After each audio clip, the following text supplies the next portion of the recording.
এখন কেন জ্বালাবি? আচ্ছা দেখছি কেন খালি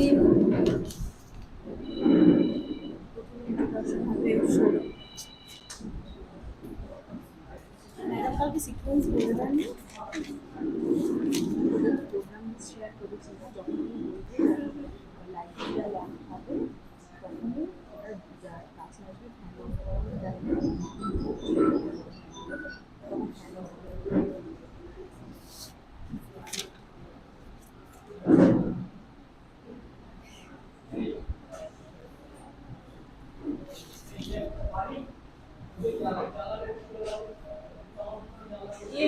একটা জিনিস মাথায় রাখবেন যখন লাইটিং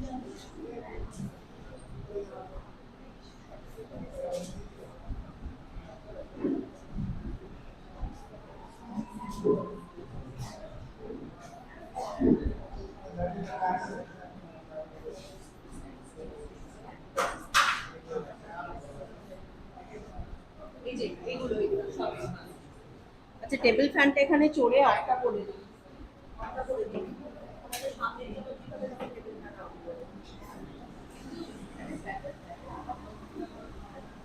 সদর এটাকে একটু সামনে করো একদম ফ্যানের মধ্যে না আসে না তাহলে ওই দিকেটা চলুক তাহলে ওই দিকেটা চলুক এদিকে টপ করে দিচ্ছি ওই দিকেটা অন করে দাও ওই দিকেটা অন করে দাও ওদিকে ফ্যানটা অন করে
সবাইকে আসন গ্রহণ করতে অনুরোধ করছি। Everybody is requested to please take your seat.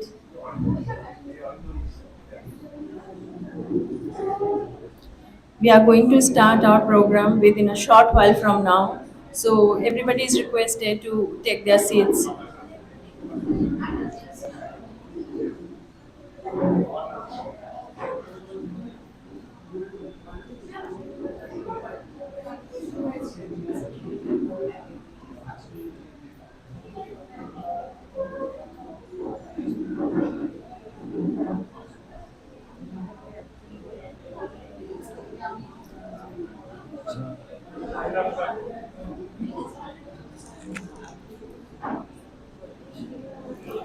সবারে করিয়া ভান, সবারে করিয়া ভান, এসো উৎসুক চিত্ত, এসো আনন্দিত প্রাণ, সবারে করিয়া ভান।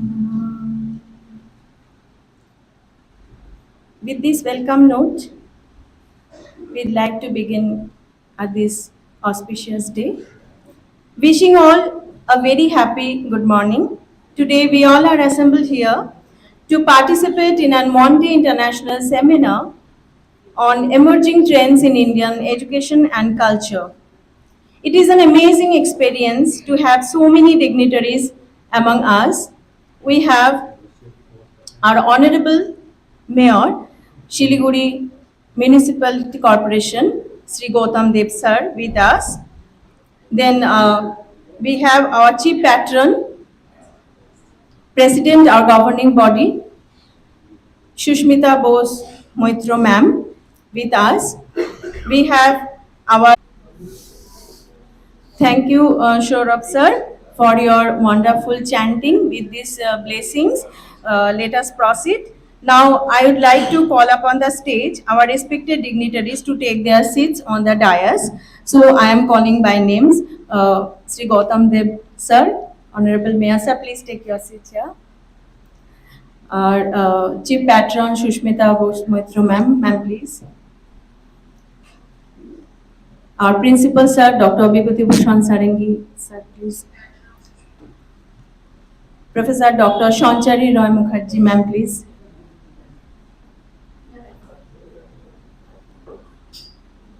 Professor Krishnajyoti Goswami, sir. Sir, please. Dr. Rajib Saha, sir. Sir, please. Dr. Prof. Krishnajyoti, sir. Sir, please.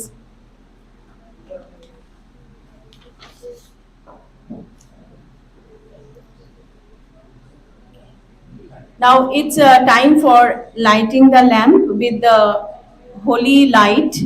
We will invoke to the illumination of knowledge to be bestowed on us. So now I'd like to invite our honorable guests to light the lamp. Goutam Dev sir and along all the guests are requested to join their hands, and our trainee Kamila Kujo and Farhin will be assisting to lighting the lamp. Just a short announcement of before that, we will all sing Rabindra Sangeet as the lighting is done, and the song is given in the back side of your program list. So please.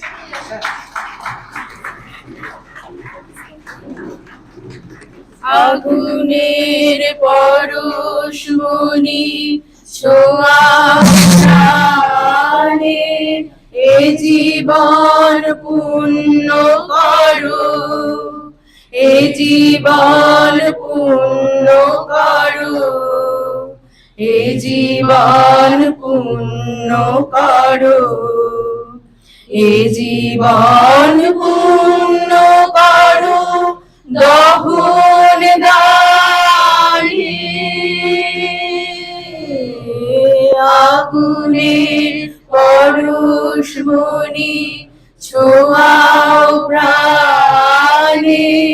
আমার এই দেহ খানি তুলে ধরো, তোমার ওই দেবালয়ে প্রদীপ করো, নিশিদিন আলোক শিখা জ্বলুক গানে, নিশিদিন আলোক শিখা জ্বলুক গানে, আগুনের পরশমণি ছোঁয়াও প্রাণে, আধারের গায়ে গায়ে পরশস্তব, সারা রাত ফোটাক তারা নব নব, নয়নের দৃষ্টি হতে ঘুচবে কালো, যেখানে পড়বে সেথায় দেখবে আলো, ব্যথা মোর উঠবে জ্বলে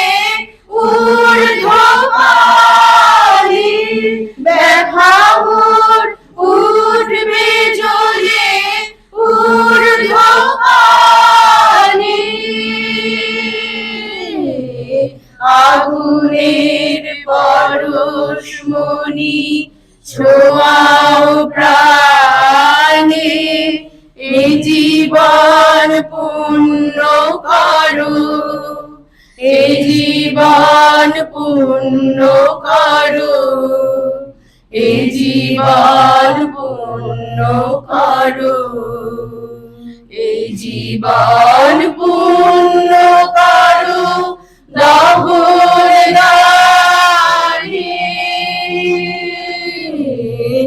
আগুনের পরশমণি ছোঁয়াও প্রাণে।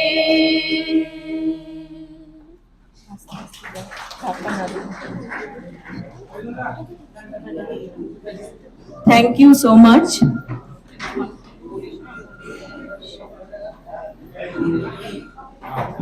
The lamp is lit with the teachings of the song composed by Gurudev Rabindranath Tagore. Now we will proceed towards felicitation of our guest. Another our guest, Srimati Jutika Khashnobis ma'am, Honorable Pradhan, 18 Khai Gram Panchayat, has reached among us. So, ma'am, please take your seat.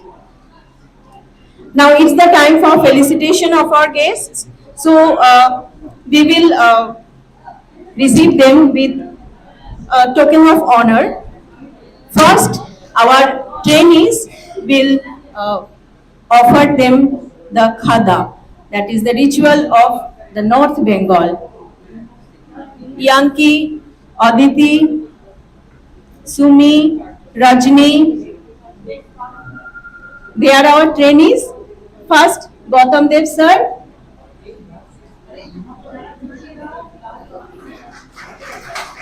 This is by Yanki. Next.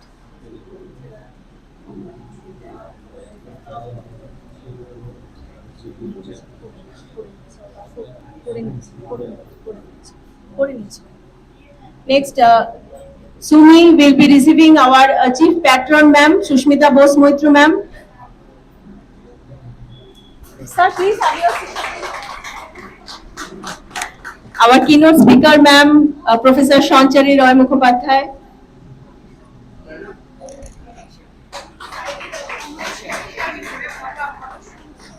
Our invited speaker, Professor Krishnajyoti Goswami sir. Pranav Shankar, our trainee, is offering khada. Now, our another invited speaker, Dr. Rajib Saha sir. Yanki will be offering khada to sir. Now, Dr. Pranav Krishnajyoti sir. Sumi will be offering khada to Chanda sir.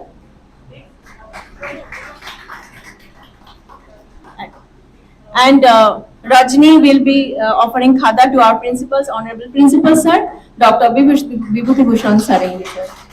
Thank you. Now flower bouquets will be offered to our guests. So first our Goutam Dev Sir, Parishilan is offering the bouquet to Sir. Next, Susmita Bose Moitra ma'am.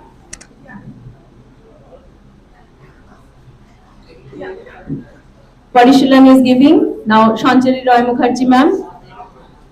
Somebody please take the bouquets from the hands and keep it there. It will be highly uncomfortable. Now Professor Krishnajyoti Goswami sir. Parishilan please offer flower bouquet. Now Dr. Rajib Saha sir.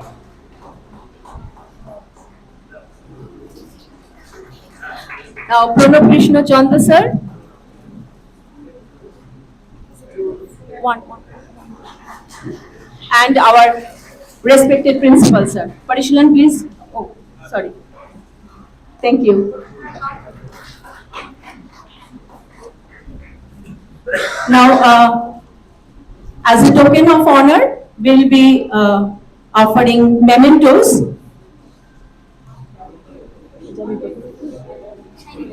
Shiny will be giving mementos, first to Goutam Dev sir,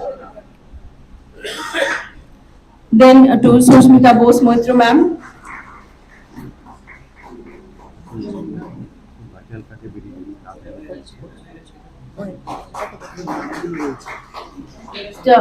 Sanchari ma'am.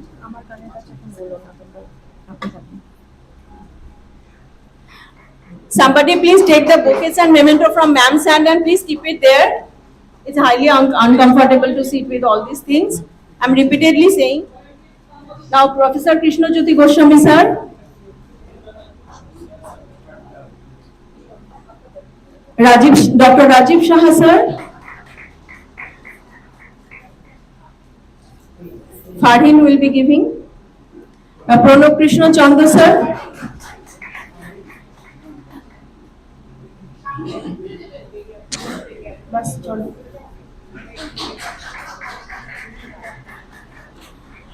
Now it's a time for conservation and our green campusing project. A part of that, sir is smiling. I am feeling so happy. Our trainees are painted all by themselves the flower pots. So as a token of as a life-saving things, we are just we would like to present plants to them. So in front of them, you just place because it's uncomfortable to stand up again. So in front of that, Aditi place all the flower plants. Afterwards, we will be.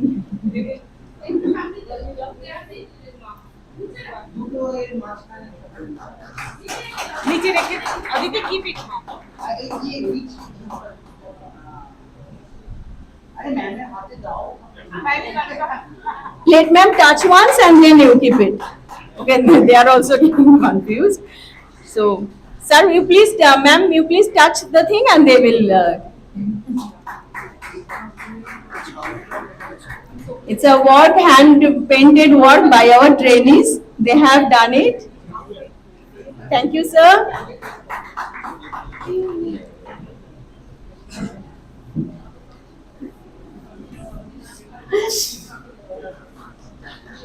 প্রদীপটা সাইডে করে দাও Sourav now it's হয়ে গেছে এখন নিবেও যাচ্ছে চন্দ্র sir Pranab Krishna চন্দ্র sir ও সাইডে নিচে সে যাও Aditi Okay, with this let's proceed. I know that sir has a very busy schedule and in spite of his busy schedule sir has taken out some time for us, so we feel honored and privileged that we could organize such a grand event like an international seminar at this college situated in the Panchayat area. That's because our governing body has always inspired us and motivated us to for quality work.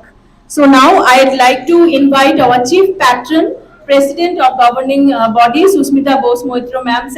Ma'am, sorry for your tears. So ma'am, please say a few words.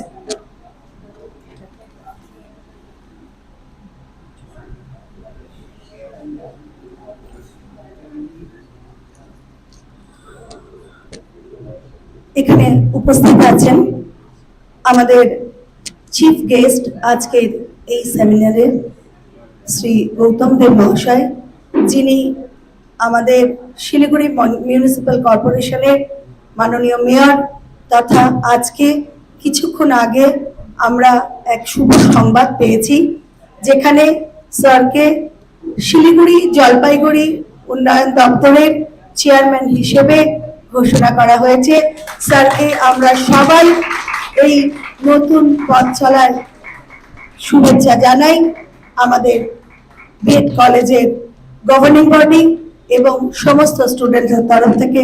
Sir, আপনি আগামীতে অনেক অনেক সুন্দর করে যেরকম কাজ করছেন আরো করুন।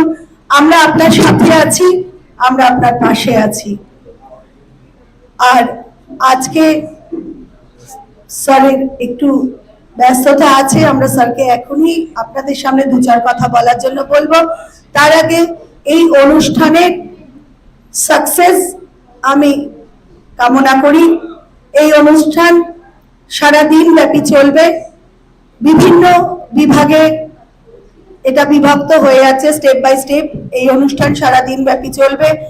স্টুডেন্টসরা রয়েছেন, আমাদের বিভিন্ন জায়গা থেকে আগত বিভিন্ন বিশিষ্ট অতিথিরা রয়েছেন, আমাদের কলেজের প্রিন্সিপাল স্যাররা রয়েছেন যারা এই সেমিনারে অংশ নেবেন। মেনলি ইন্ডিয়ান কালচার এখন যে ডেভিয়েশনটা হয়েছে, একটা হচ্ছে মডার্নাইজেশন, অ্যানাদার ইজ সেকুলারাইজেশন। আর যেটা এডুকেশনের যে চেঞ্জেস, যে শিফট হয়েছে, সেটাও ভেরিয়াস সাইডে। তো এটা নিয়ে আলোচনা আগামীতে চলবে এবং পরবর্তীতে সুযোগ হলে আমি নিশ্চয়ই এটা নিয়ে ডিটেলসে আপনাদের কাছে দু চার কথা বলবো। কিন্তু সমস্ত প্রোগ্রামের শুভেচ্ছা কামনা করে এখানেই আমার বক্তব্য শেষ করছি। ধন্যবাদ।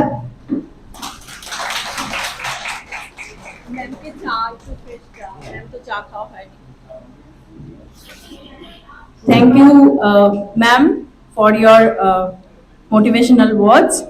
Now it's a moments of double happiness for us. One thing is that we have organized this grand event and all the guests have arrived, or, more than expectation.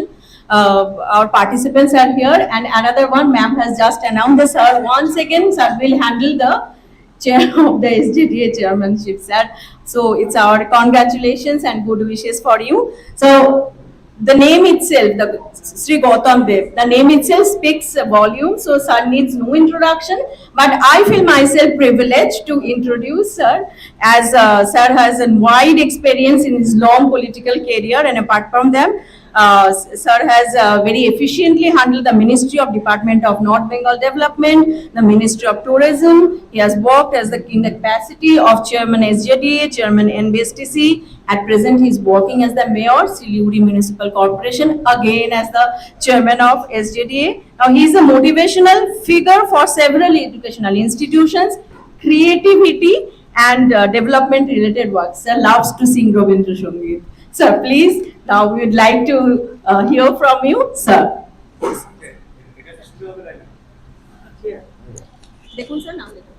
Thank you, everybody. Today it's my privilege to be here to attend this important international seminar on emerging trends in Indian education and culture. Several other most eminent personality in the field of education, Sanchari ma'am and several others, professors from different other universities and from Malaysia also. They have very kindly agreed to participate and share their knowledge amongst the student of this prestigious B.Ed college here, just 1 or 2 kilometers away from the most important educational institute in this region, with the 8 districts of North Bengal, that is North Bengal University. I offer my sincere thanks and gratitude to the uh, college authority and the those who are present here to deliver their valuable contributions, papers in this important seminar, which is very much needed at this hour.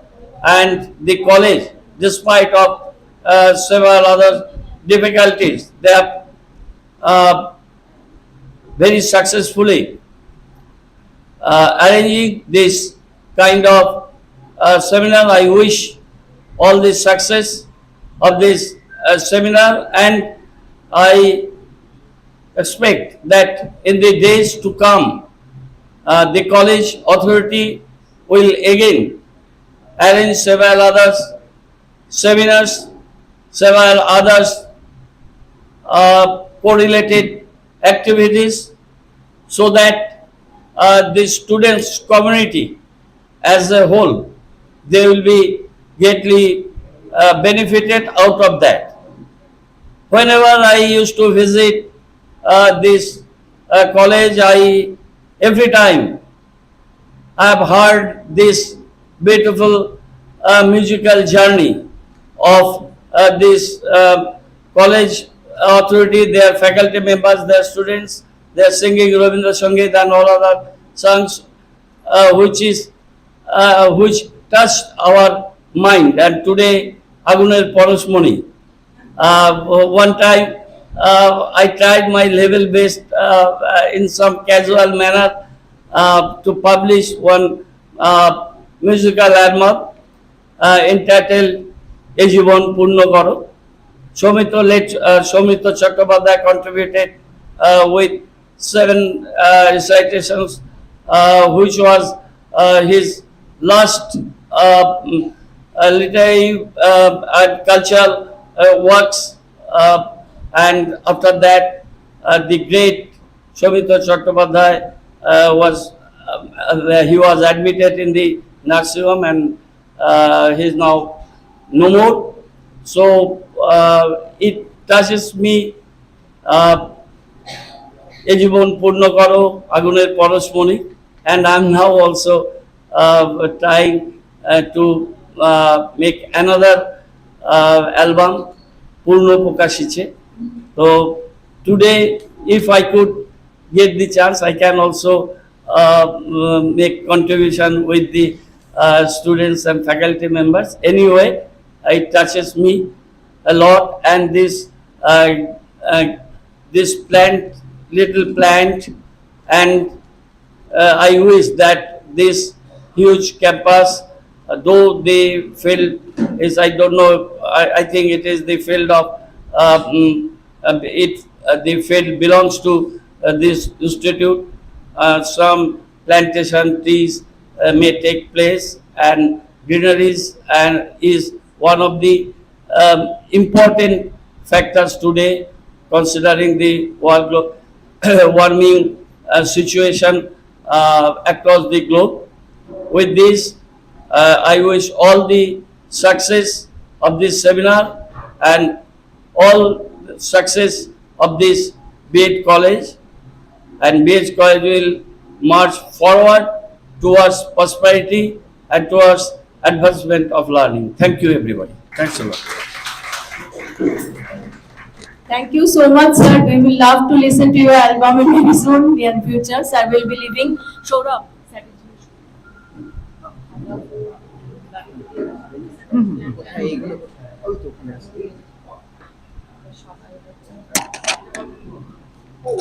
So, sir, please take your seats.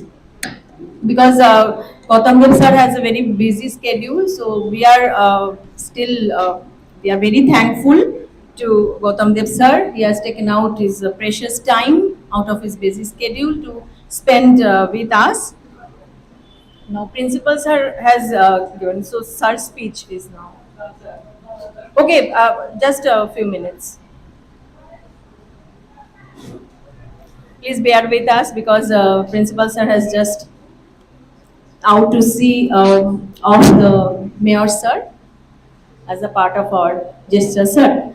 So now I'd like to request our Principal Sir, Dr. Bibhuti Bhushan Sarangi, to deliver his speech, sir. Please.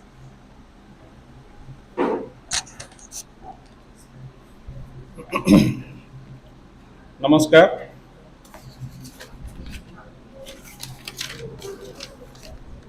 Very good morning to one all of you present here. Honorable Chief Guest of this inaugural section, Sri Goutam Sir, Honorable Mayor Siliguri Municipality Corporation, Honorable Susmita Bose Moitra, Ma'am, President Governing Body Siliguri B.Ed College, distinguished Speaker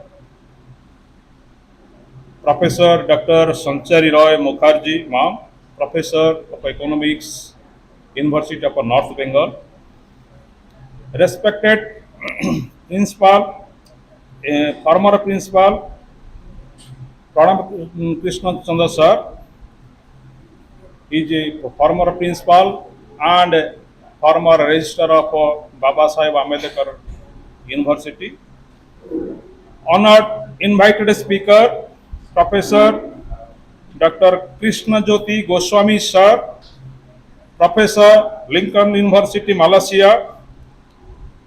Eminent invited speaker, Dr. Rajib Saha Sir, Assistant Professor, B.S.A.E.U. Education University. Respected members of a governing body, Panchayat Pradhan, and esteemed staffs, colleagues, professors, researchers, teachers, media representatives, our eminent scholars, ladies and gentlemen.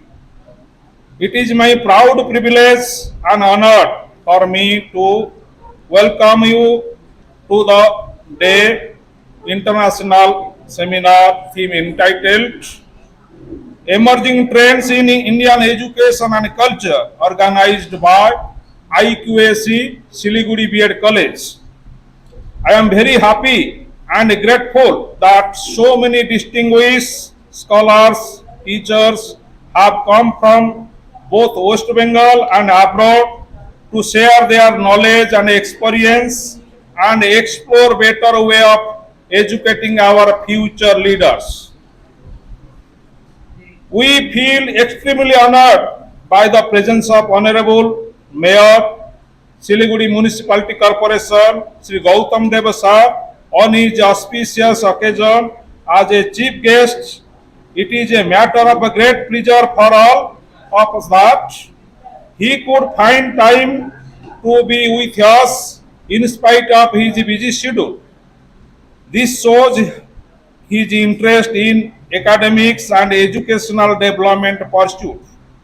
His presence here this morning is a source of inspiration for us and get moral boosters to all entire teaching community. I heartily welcome to you, sir, for your gracious presence and blessing today events.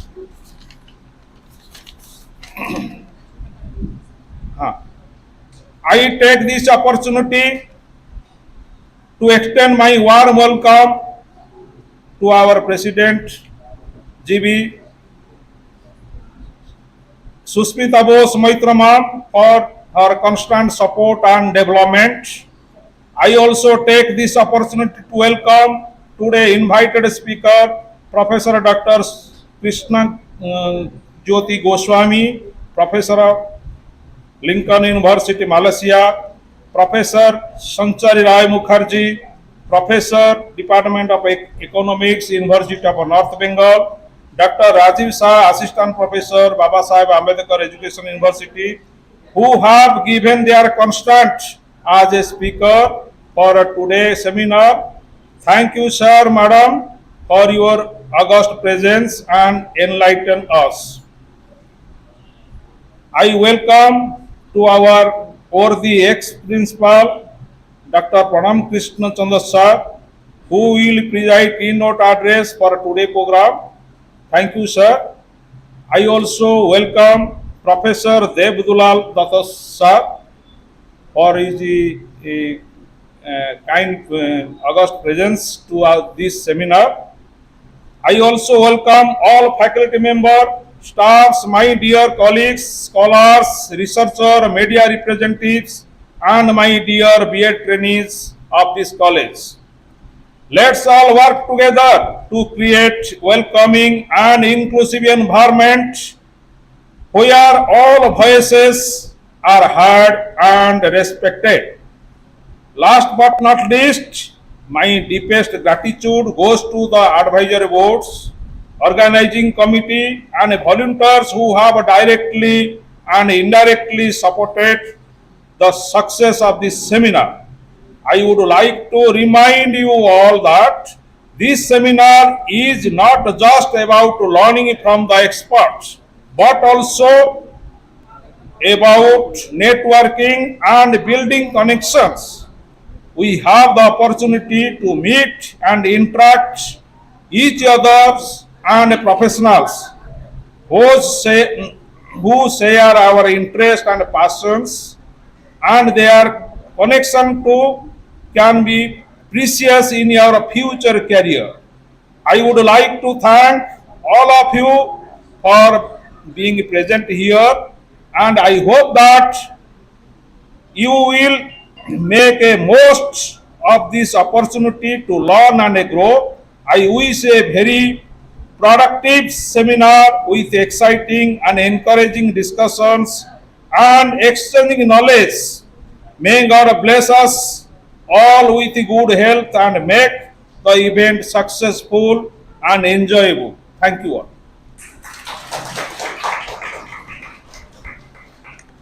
Thank you so much, sir, for your warm welcome and wishes to all. Now, it's a happy moment for all of us that we have Srimati Juthika Khashnovish, respected mayor, respected Pradhan, 18 Khai Gram Panchayat, ma'am, with us this morning. We have always, ma'am has always been of immense help whenever we ask for that. So it's a time for felicitation of ma'am, a token of honor. So our trainees will be offering a khada, flower bouquet and plant to Pradhan ma'am. So our trainee Shiny is offering a khada and flower bouquet and a plant. Ma'am, please touch the plant. They will keep it here, and when you'll be leaving, close will. Neha, please rub those. Okay. Okay, ठीक. Ma'am, we would like to hear a few words from you. Yes. আপনি ওখানে বলবেন, ওটাও আছে।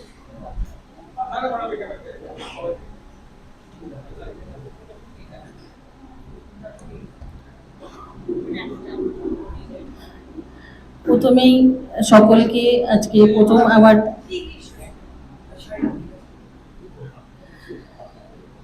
মানে বাংলা নববর্ষের প্রথম সবাই সঙ্গে আজকে প্রথম দেখা, তাই প্রথমেই বলছি হচ্ছে শুভ নববর্ষ প্রত্যেককে। এবং সামনেই আমাদের চলে গেল ঈদ, সেটাতেও বলছি ঈদ মোবারক। আর আমি সবসময়ই হচ্ছে কলেজে আমাকে যখন এরা মানে বলে কোনো কাজ করার কথা, চেষ্টা করি যতটা সম্ভব যে ওদেরকে সাহায্য করার জন্য।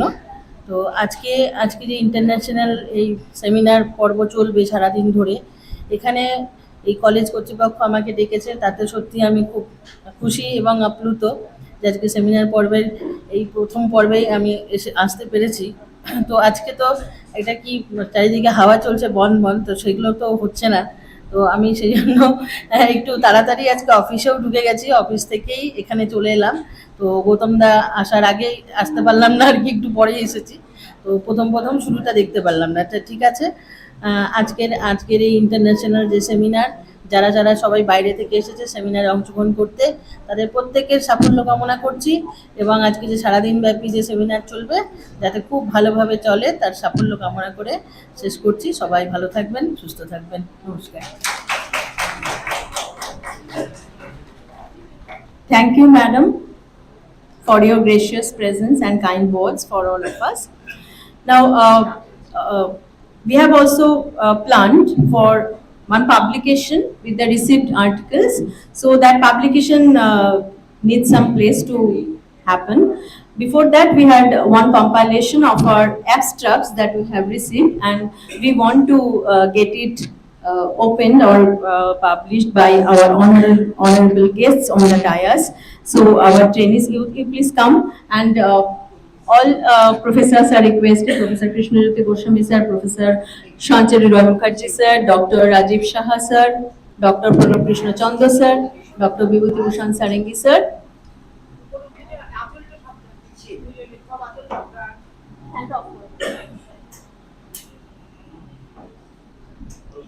So it's a proud moment for all of us. Please, a huge round of applause should be for.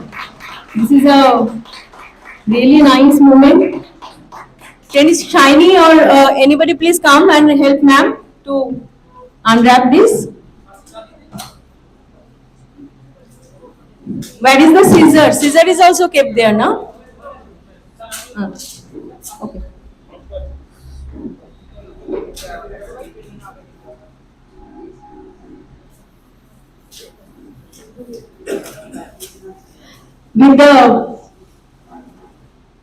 With those hands of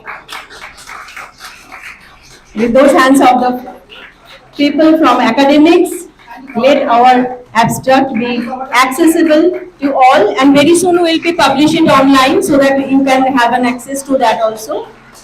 So it's a very nice. Thank you, sirs and madam, for this. Okay. Now to continue with the further announcements, I'd like to our trainee Priya Jha to continue. Priya, please. Now I would like to call upon the dais Dr. Rituparna Das Gupta, Associate Professor in English, Siliguri B.Ed College, as well as our IQAC Coordinator for an enriching presentation in today's international seminar. Ma'am, please come forward. Thank you, Priya. I'll be talking from here. That will be comfortable for me since this is a PowerPoint. So I'd like to request Hon'ble Dr. Sir to. Since this seminar has been organized by IQAC, IQAC of Siliguri B.Ed College, and being the coordinator, I take the.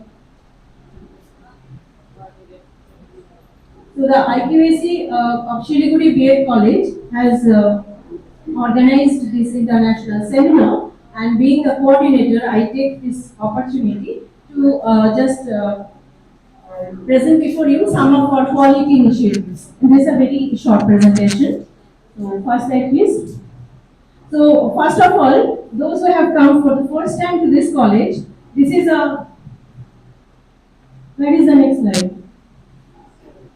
So this is the thing you can see in the left side. That was the single room with which the college started, and the college that is now. So this is a wonderful journey. So this was an almost thatched roof, one room that where Siliguri B.Ed College started its journey, and now it is a wonderful building with nursery, greenery, and all the students who have first come to this college. So I thought that this will help you to assess our journey. Next slide, please. So this is a very brief introduction of our fifth principal, sir. And faculty, all the faculties are now working here. They are all working under substantive posts. Already we have lots of projects in that. Already 4 faculties, librarian ma'am and the principals are PhD, and all other faculty members, they are now pursuing their PhD work. Next slide.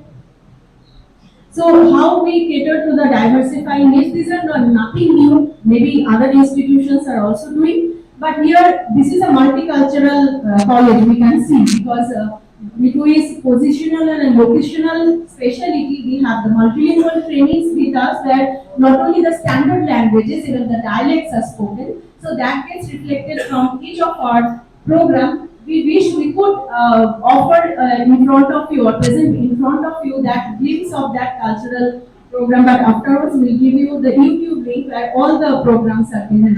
Sadri, Kuruk, these languages are also being promoted here. So apart from our teaching, learning, other things, e-resources are there, field trips, school visits, there is nothing new, so please forward.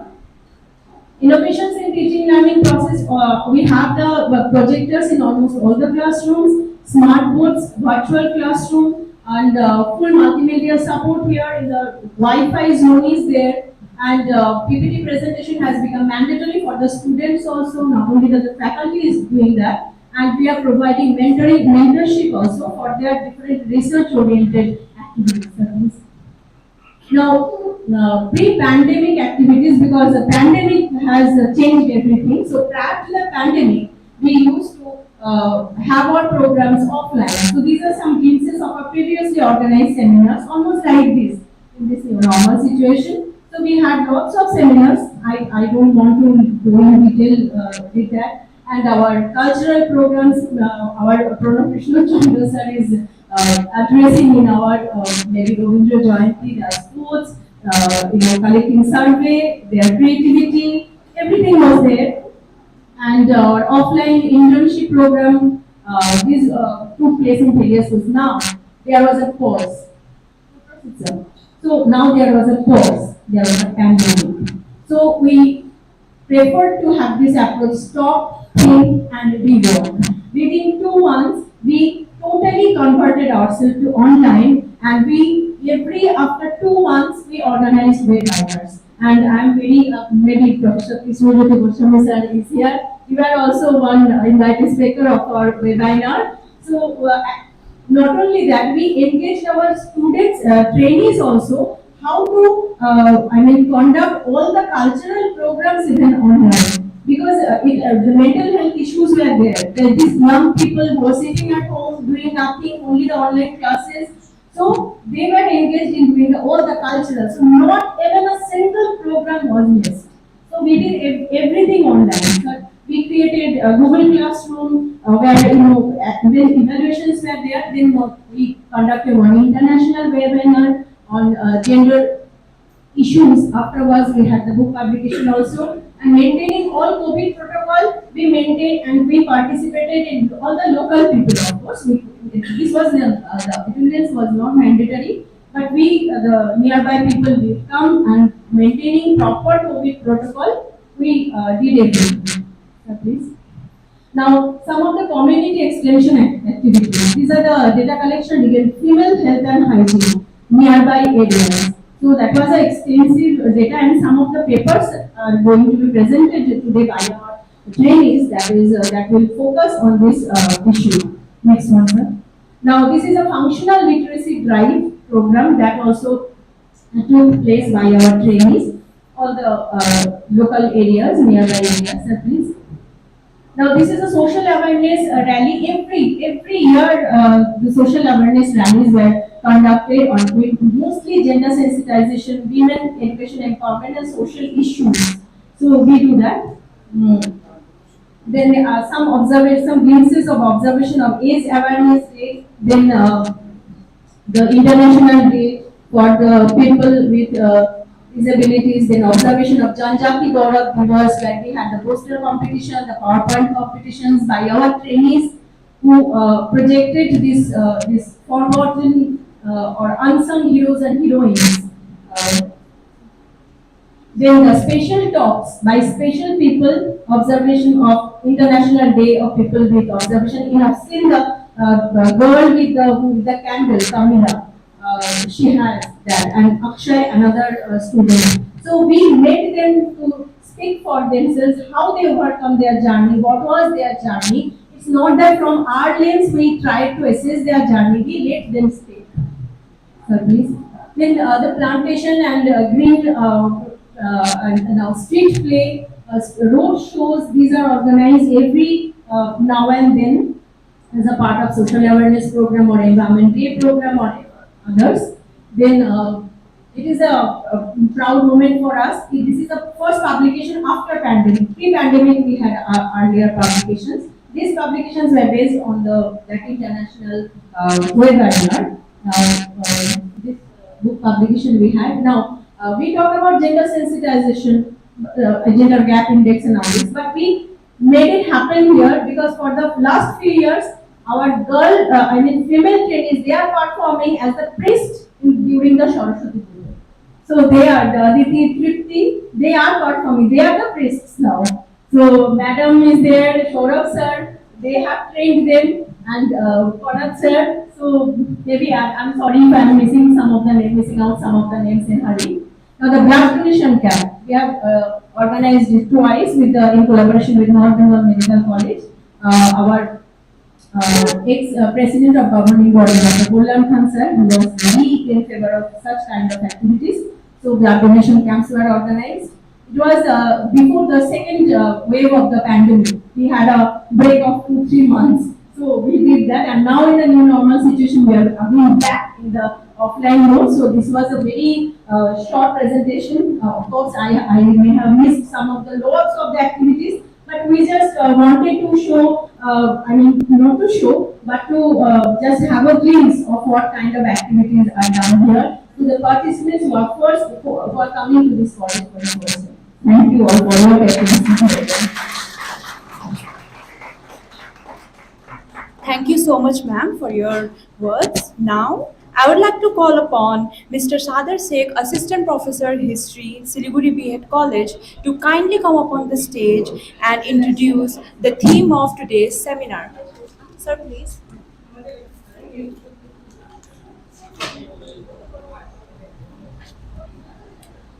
Thank you, Amita.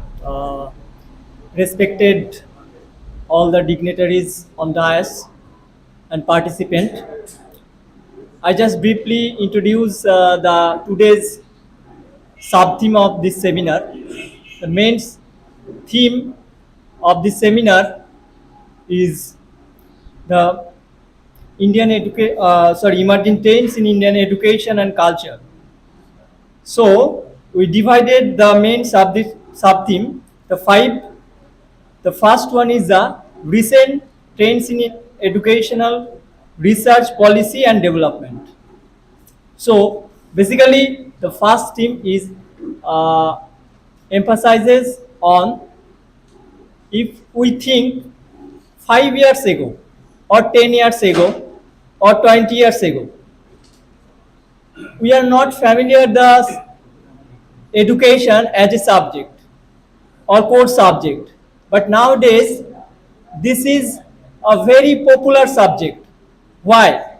Because educational research, only educational research, and the next part of this sub-theme is the policy. On the today we know the national policy on education 2020. These are very important things in the field of education. So this is the main sub-theme of this seminar. The second one is the issue and challenges the teacher education. Issue means the various aspects of teacher education, and challenges is emphasizes on the how to overcome the various problem in the field of teacher education. And third one is the equality and inclusiveness in education and Indian culture. So this sub-theme is how to inculcate and nurture the Indian culture through the education. And fourth is the role of technology in education in new normal situation. All of you know that the technology in education means the uses of technology in education. But this important is that the new normal situation, and before the new normal situation, we overcome the pandemic situation. So certainly, how to use the technology in the field of education, this is very confusion. So now, so many aspects of technology we can use in education. So this is the importance of this sub-theme. And next sub-theme is education of multiculturalism. So এখানে একটা কথা বলবো, নানা ভাষা, নানা মত, নানা পরিধান, মিলনের মাঝে দেখো বিবিধের মাঝে দেখো মিলন মহান। সো এই কথাটা যে আমাদের ভারতবর্ষের ক্ষেত্রে কতটা সত্য, this emphasize on these sub-themes. So education for multiculturalism, role of education in promoting and cultural value. Today's or the present scenario is a very important things is value crisis. We all you know that value crisis, but how to overcome the value crisis. So this is the sixth sub-theme of this seminar. So thank you all of you. I hope enjoy the session. Okay, thank you. এই পডিয়ামটা কি সরাবে শুভাশিস? আসছে না পুরোটা, তাহলে এই পডিয়ামটা একটু সরান, extension তো আছে। ডক্টরজি আসছে আরো সরাবো, স্টেজের উপর তুলে দিলে সুবিধা হবে। ঠিক আছে, দেখে নাও। Thank you, Sadar Shaikh sir, for your beautiful introduction of the sub-themes of this seminar. Now it's the time for listening to our invited speakers and keynote speaker. Our keynote speaker for this morning is Professor Dr. Sanchari Mukherjee, Professor, Department of Economics, University of North Bengal. And the chairman of this session is Dr. Prof. Krishnajyoti, sir. Sir needs no introduction, but still I feel privileged to introduce sir. Sir always loves to introduce us by saying, "Ami to ghorer lok." So still, sir, it's my as your direct student, it's my responsibility. So sir has worked as the former reader in physics, Government Teachers Training College, Malda. Then he has worked in the capacity of former principal, Siliguri B.Ed College, as the former registrar, WBU TTPA, now it's called B.S.A.E.U. Now he's also working as the secretary, Association for Liberal Learning and Research. And then he has guided research work for PhD of 3 scholars, 1 in physics and 2 in mathematics under North Bengal University. So sir, I request you to introduce our keynote speaker, ma'am, Professor Dr. Sanchari Mukherjee, to guide this session that we are all eagerly waiting to listen to the talks of our invited. Sir, mic দিয়ে দিচ্ছি। Ma'am দেখুন,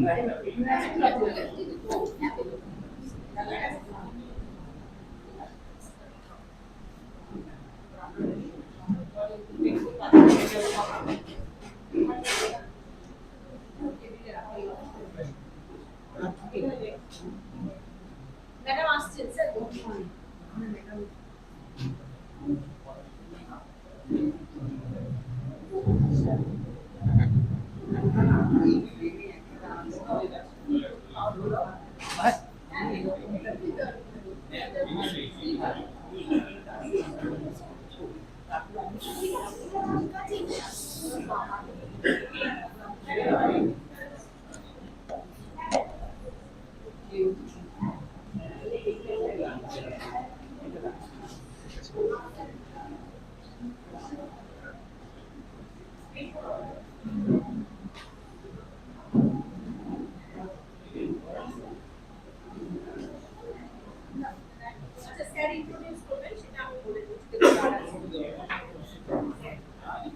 So I'm now requesting Dr. Prof. Krishnajyoti sir, the chairperson of this session, to introduce Professor Dr. Sanchari Mukherjee.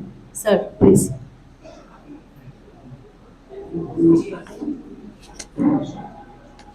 Good afternoon.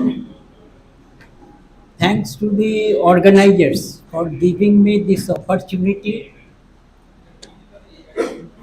Thanks, Dr. Rituparna Bosak. Yes, my student Rituparna. for introducing me to the learned audience and the young trainees. Welcome to all in this session where Professor Dr. Sanchari Roy Mukherjee is with us as the keynote speaker. I will introduce her in detail formally first, and then in short, very personally, I will introduce her from my own heart. Dr. Mukherjee is a professor of economics since 7th March 2007, joined as lecturer in economics in March 1988 at North Bengal University at a very young age. Her education from school to postgraduate level all were at Calcutta. She graduated in the Department of Economics of Presidency College. We should give emphasis to the Department of Economics Presidency College.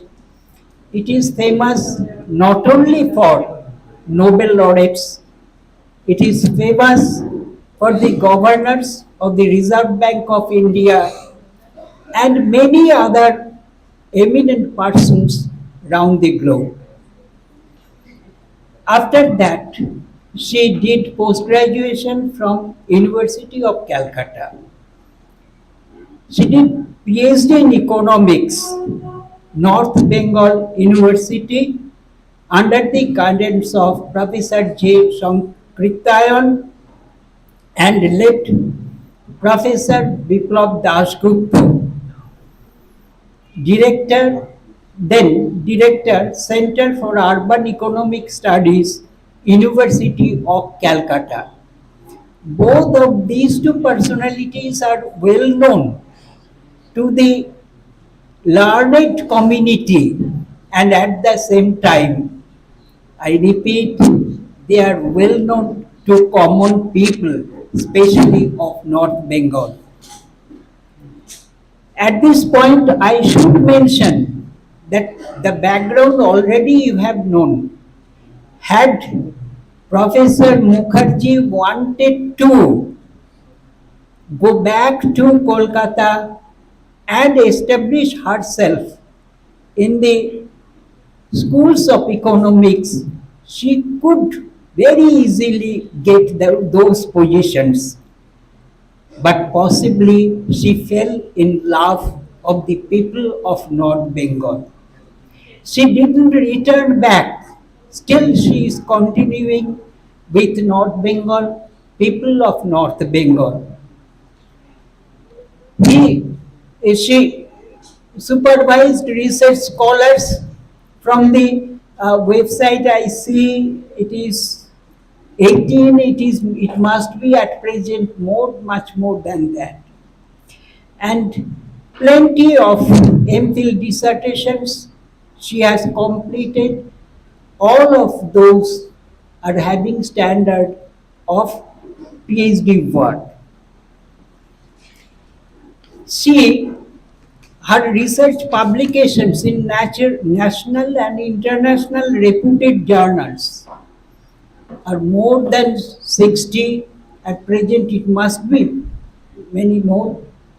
Research projects she has done more than 15 under MHRD, UGC, ICSSR, etc. She was the lead coordinator for the UNDP and Government of West Bengal for the preparation of the Human Development Report for the district of Uttar Dinajpur. Seminar conferences within the country and abroad, more than 140 as per the record I have, it must be much more. And trainees, you must realize that I understand that for this seminar you have been inspired rather to participate in the seminar as the paper presenters. And for that you understand how much of preparation you require for a single seminar and workshop. And for this number, beyond all his official activities, classroom activities, research activities, and as an woman of India, she had to cover her own family. She prepared herself for all these number of seminars. We see, we have no time to study. Now compare yourself how she could do that. Special lectures like this one, she is always giving. Number of places she visited outside India, more than 11 times, and around the globe. Start from China, France, Spain, Sweden, UK, USA. What is left? Again India. She is covering all the parts of India, and especially we are thankful people of North Bengal that she is with us living all these. At last I give some administrative experiences. These administrative experiences, I want to say that in academic administration, you get the privilege of getting interaction with different sectors of people. For example, a particular officer, government officer, he or she gets the chance of interacting with a particular type of people. But in academic administration, you get the chance of interacting different sectors of the community, especially students. See, she Dean, Faculty Council of PG Studies in Arts, Commerce and Law, University of North Bengal. Member, Executive Council. Member, Finance Committee. Head, Department of Economics. Coordinator, UGC SAP. Member, Faculty Council of PG Studies, Arts since 2007. Director, Center for Women Studies, North Bengal University. I should give emphasis to this point. She did a very good job as the Director of Women Studies. Her role as the Director of the Center for Women Studies deserves a special note. She has devoted her career to uplift of women by undertaking research in women's issues and specializing in feminist and gender studies. She was regional director in UGC scheme of capacity building of women managers in higher education since 2005. UGC observer NET examination. UGC nominee to governing bodies of eminent, very important, nationally important institutions. Member of Postgraduate Board of Studies, member of American Economic Association, life member of Indian Association of Women Studies, member of Board of Studies, etc., member of Standing Committee of the Center for Women Studies, University of North Bengal, and many more. So with this, I hope all the participants in this session can appreciate the vast and the wide knowledge base of Professor Mukherjee. And for this, we should thank the organizers that they have given us this scope for being enlightened by such a personality. Okay, I should stop here. Sorry, I told you I cannot resist myself from recollecting one of my personal experience. It was 2020 before March or 2019. It was an occasion with Bharat Sevashram Sangho in the evening. She was the chief guest, and uh, I was a listener and enjoying her very meaningful and very effective lecture. At some point, she told that when she started career as the teacher of post-graduation section, she said that in the class, initially I thought that it should be PG classes, it should go in English medium, and everybody should be prepared to receive my talks, and they should be prepared to speak in English, they should be smart enough. But after some time, I realized that there are some innocent faces who are feeling themselves guilty that they are not being able to express their own ideas. She told at that time there was an urge from my within that I should feel guilty.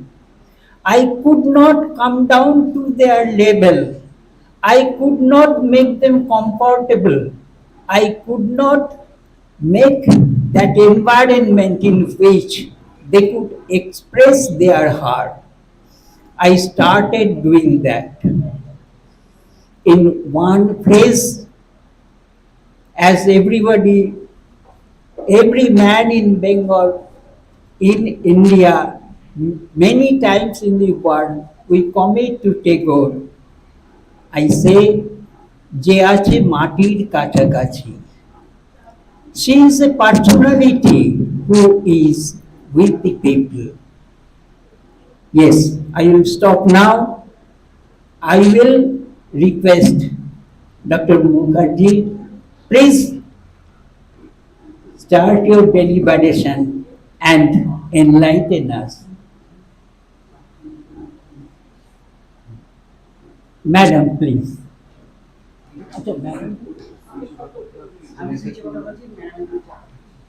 Oh, so you get some time,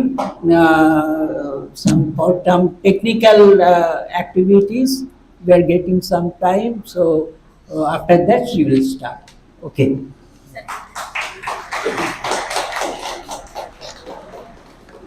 Thank you, sir, for your.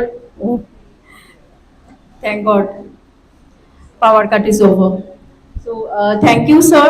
Has been working as the Vice-Chancellor, Honorable Vice-Chancellor of Dakshin Dinajpur University, and also the officiating Vice-Chancellor of Raiganj University. She has just now been relieved from that administrative, those responsibilities, and once again we have her back to the arena of academics. So let ma'am have some tea, and after that we'll be listening to ma'am.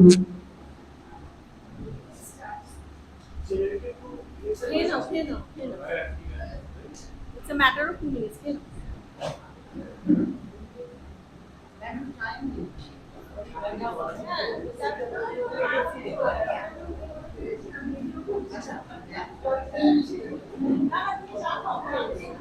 Ma'am এই নিন, আমরা যথেষ্ট before টাইমই আছি এখন, কোনো চাপ নেই।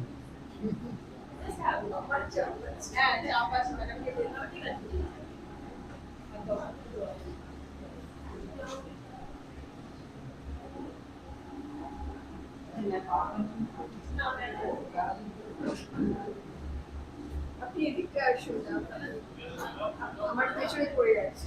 স্যার একটু শিফট করুন এদিকে, ম্যাম এখানে বলবেন। টেবিল ফ্যানটা করে দেবো? টেবিল ফ্যানটা দিয়ে দেবো? ফ্যানটা ঠিক লাগছে? ফ্যানটা আওয়াজ হবে না তো, তাহলে ঘুরিয়ে দিতে পারো। আওয়াজ গরম লাগছে। গরম লাগছে, গরম লাগছে, একটু ঘুরিয়ে দাও না, একটু সাইড করে দাও। নাকি এটা ঠিক আছে, ওটা না হলে আবার কাভারেজটা আসছে না। আচ্ছা ঠিক আছে, দেখো পাচ্ছ কি? ঠিক আছে, হ্যাঁ it's fine.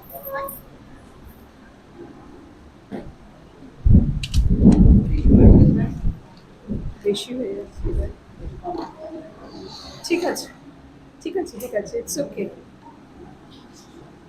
Good morning, everybody. I must first thank Dr. Chando for giving me such an illustrious introduction. And I mean, but I'm feeling a little awkward. But then, of course, we have met on and off, and he knows how I've emerged from a fledgling to what I am now, whatever. Well, my journey at North Bengal, আমার politics বসে আছে in North Bengal has been quite eventful, and today I'm here. In fact, this is the third attempt. A third attempt আমি আজকে এখানে আসতে পেরেছি, because the first time when they invited me, আমি তার দুদিন আগে I got COVID, and it was quite a serious one. I struggled for existence for nearly 17 days, and then I did survive.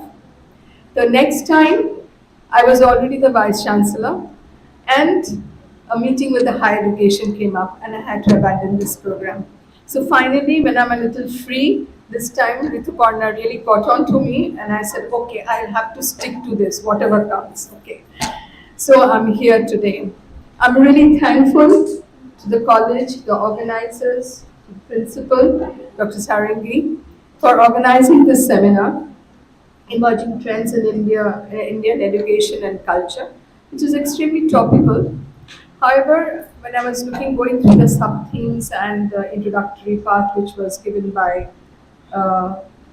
the person from Siliguri B.Ed College, I was thinking that, and Rituparna actually asked me whether I have a PowerPoint presentation to make and all that. But I just thought, maybe as I'm getting old, I have this feeling that I don't need to make any presentations or to give my views on a particular area. So I wrote to her, no, it's just going to be just plain speak. So whatever thought process I had on the topic, so over the years, whatever my learning and my scholarship has given me, I'm just going to produce that. So it might not match with the theme, but I'm going to speak around this topic. Okay. So the first thought which came to my mind when I saw the topic, Indian education and culture, first thought I said, oh, my Indian education and culture টাকে link করে দিলে, আচ্ছা ঠিক আছে, let me see what I can think of that. And it was a little unusual for me because in the sense that I'm from economics background, although it's social sciences, তবে teacher training institute এসে I cannot really speak on the teacher training part or anything, but of course we are part of the pedagogy. And then I thought, well, it is surely a very important topic to discuss because given the present situation, and over the years, the journey has been quite long for the Indian education system, where we had to overcome a lot of constraints and impediments which were created by the culture, the Indian culture. Now, what exactly is the Indian culture? What do we mean by the Indian culture? So the first thought which came to my mind, well, there were two aspects which I came. As you have already known that I have this passion for working on women's issues and on feminist studies and all that. So the first thing which came to my mind on the culture part was that India's social system was dominated by the patriarchal system, first part. The second part which came to my mind, which was very much linked to this also, because gender is cross-cutting, is the system, the hegemonistic system that we have in the social structure. That is the social stratification that we have. That means the varnas or the caste system. So then I thought that how these two parts have dominated or how have they impacted the education system? So that was the first thought which came to my mind. So when I thought like, well, what exactly is the caste system? So as I said, it was a means of social stratification. And I found that, well, when we have the reservation system, when we have quotas and everything, so what exactly are we trying to do? We are actually trying to protect those people within the caste system which have been deprived from education system. And if we look at the colonial structure of education which has been imparted during those times, 18th, 19th century, we find that there was a clear divide in pursuing education, especially in the school education system, especially in North Bengal. When you look around, you'll find elite education system, educational institutions. We have the St. Paul's, we have North Point, we have St. Helens, Victoria, and so on and on. So all the elite people of during that period, colonial era, their children used to go to that school. So what was left to the people were the commoners. I don't want to use the term natives. The commoners or the indigenous population of India. So for them, only the commoners school were given. But unfortunately, that was not enough. And then I thought that if we are thinking in terms of Right to Education Act in 2009 and 10, then what were we doing for all these years? That why didn't we think of education as a fundamental right? We took nearly more than 100 years from the colonial period to establish education as a fundamental right. So what went wrong? Everything went wrong from the colonial period. If I remember correctly, the year, which I didn't get the time to check actually, the Compulsory Education Act was passed in Britain in 1870. 1870. And after that, I think Gandhiji, Maulana Azad later on, everybody started talking of compulsory basic education.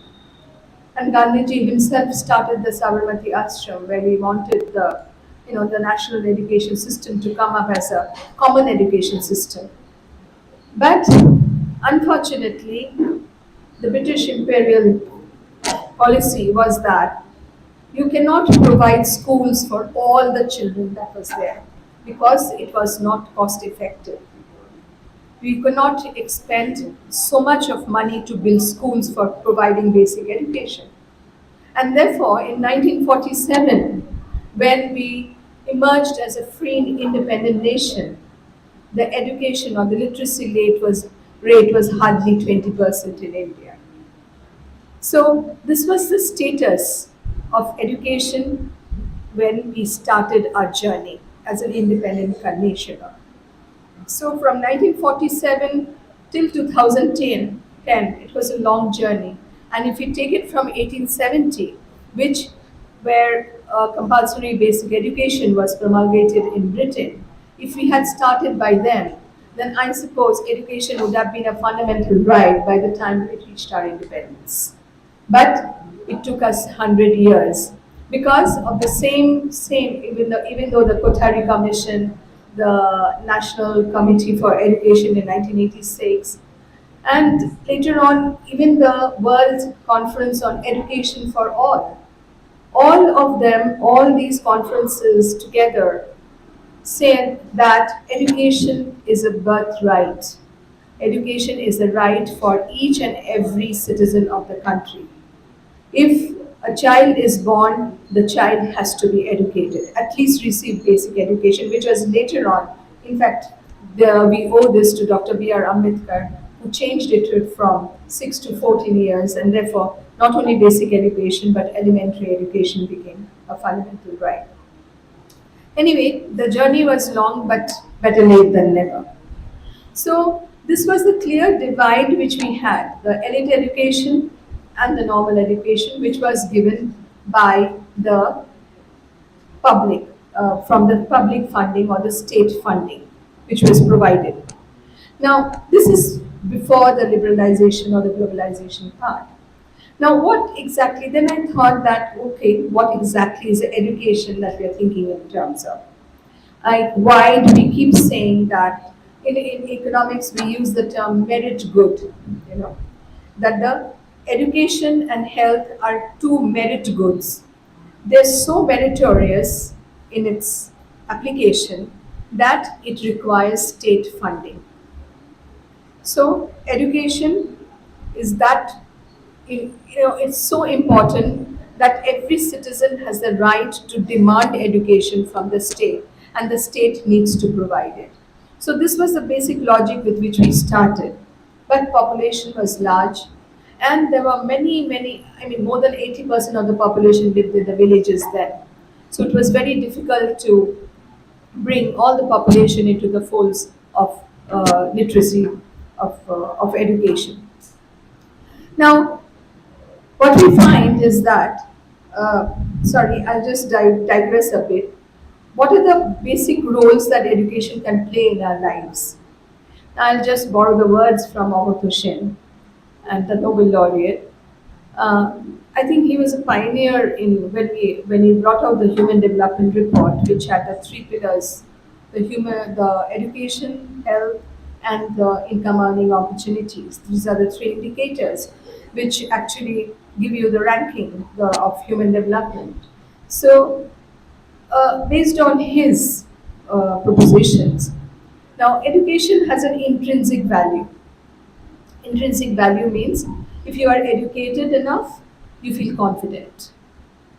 You are confident because you have knowledge, you are armed with knowledge, and you have the wisdom to use that knowledge in a particular area, and therefore you gain in self-confidence and also earn a lot of self-respect. Okay. Next is, like, it has a social role. If you are educated, well, like I'm speaking, it's a kind of a public speech.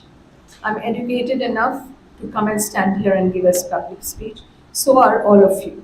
So we are a privileged class who have received education, and therefore we can have a social role to play, that we can interact with another person intelligibly. And then we have an interpersonal role. Interpersonal role in the sense that I can, if I'm aware about a lot of things around me, about my rights, about my duties and my responsibilities and everything, I can make another person also aware of that. So that is a kind of an interpersonal role that I can play. Then there is another role, which is the distributive role. The distributive role and an empowering role. These two go hand in hand, and these are mostly, actually particularly, women are mostly benefited from these two roles.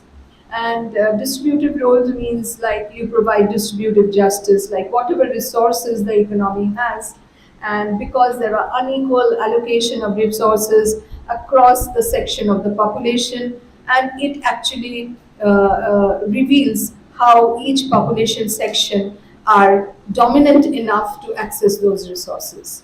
And gender also falls in that category. So if you can, distributive justice means that whatever resources you have, you can distribute them very much equally, and an egalitarian approach can be there, and therefore you benefit from that.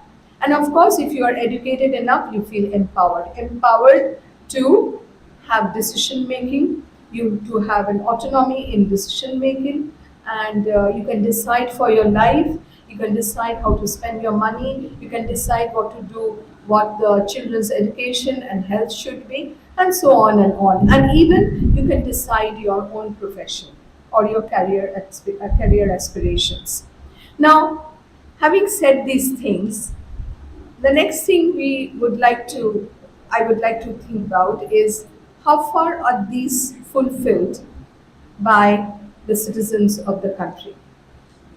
Now, when I say this, automatically the first thing which comes to our mind is that there is a group of people who are socially excluded and marginalized and deprived, and therefore they did not have they did not come under the distributive or social justice, which our Indian constitution actually talks of, that there's not going to be any discrimination based on caste, creed, gender, etc. And we find that this marginalized section or group actually has faced inequalities throughout their lives. And these inequalities have manifested in, say, disparity in literacy rates, disparity in accessibility to health services, and disparity in income earning opportunities. So when we say this, so we know that the culture has a very, very strong impact on the one of the three pillars of human development, which is education. And now I just move forward a little more. So having said this, how is this social stratification? How do we say, like I'm standing here and saying that when we talk about social stratification, we talk about inequalities. When we talk about gender inequality, we talk about inequality in terms of the marginalized group. And one area which I touched upon is the social exclusion. Now, the opposite of social exclusion is inclusiveness, which we have been talking about in the themes. So what exactly is a social exclusion, and why do we actually have to face this? The social exclusion is nothing but that because of certain criteria, it can be geographical location, like you can be placed in a rural area or in a very remote area, and you cannot be brought into mainstream, and therefore you are socially excluded. Secondly, the most important part is that if you are born in a particular caste or a community, and according to the hierarchy, you are in the lower caste hierarchy, and therefore the upper caste domination is there. Therefore, the dominant section of the society decides your life. What you are going to do, what you're going to access, and what your life, your life course will be. So you personally do not have any kind of aspiration or any kind of, you are not supposed to have actually. So it is all decided by a dominant section of the society. So, and this dominant section would like to exclude you from activities like decision making, so that like you don't have a say in what we have to say. So this kind of dominance which exists in our society also decides which school that you go to, what you're going to study, and what subjects you're going to study, and what your professional aspirations are going to be. So when you talk about social exclusion, I would like to mention another name out here, Nancy Fraser. She brought around a very important aspect when we talk about social exclusion, which is called bivalent collectives. Now, when I'm talking about caste, class, section, gender, caste, class, and gender, these are the three broad bases of analysis when we work on research, when we research on any aspect, any sphere. So we have the social exclusion part, we have the deprived part, we have education, lacking in health, lacking in income earning opportunities. But then what we realize that even within the caste system, even within the lower caste, we have another section which actually the proportion of that section or the proportion of deprivation is higher than the rest of the class. So it is here that we talk about, when we talk about say gender, or we say that, well, women, there is a gender gap in education, gender gap in literacy rate. Okay. Now, the thing which we don't touch upon is why is there a gap in gender literacy? Why is there a gap between the Dalits' education and the education that other people have received? Now, why this gap is explained when we look at, I think it was, I'm forgetting the name of the scholar. It is where, like, you talk about education, you talk about religion, you talk about the caste system, you talk about occupational segregation, you talk about access to public resources like educational institutions. All these are interlocked. And therefore, when we talk about Dalits, and then we talk about a woman Dalit, then the first thing which comes to your mind that they are facing multiple handicaps. First, by virtue of the gender. And why gender? Because the women, they have several constraints they have to face. Constraints in terms of the patriarchal norms, which I started off with, like you cannot go out to study, so you have to be taught at home at all if you want to receive education, starting from the beginning. And then you go to schools, but then it requires to be a girls' school. And then I'll come to that later. Then we have constraints like on certain occasions, on certain festivals, or even in the poor section, poor families or the marginalized families, you find that if the girls have to take care of the siblings, they have to go and fetch water, they have to collect firewood and everything, so you don't have to go to school. So they suffer, their education suffer. Now this is the bivalent collectives. Okay, because you're a woman, you are facing certain social constraints which actually pile on to the education system, to the health system, and of course to your income earning opportunities. So this is termed the bivalent collectives. There are two ends of the spectrum. One end, you are socially excluded. Forget about everything. Whatever the society decides for you, you take it. But then other handicaps and constraints also come in because the society, because of its hegemonistic character, because of its patriarchal system, they impose certain rules and regulations and norms on you for which you cannot move forward. So our constitution wanted to provide social justice, and we moved on with that. So prior to the liberalization period, we find that most of the education, in fact all the education system, was state funded. There were state schools, state funded schools, there was state funded higher education system and everything. And there was also the social oppression. So when you talk about the caste system, it has an education or the culture and education, you find that there are many interlocking systems in that, and most of it is very oppressive.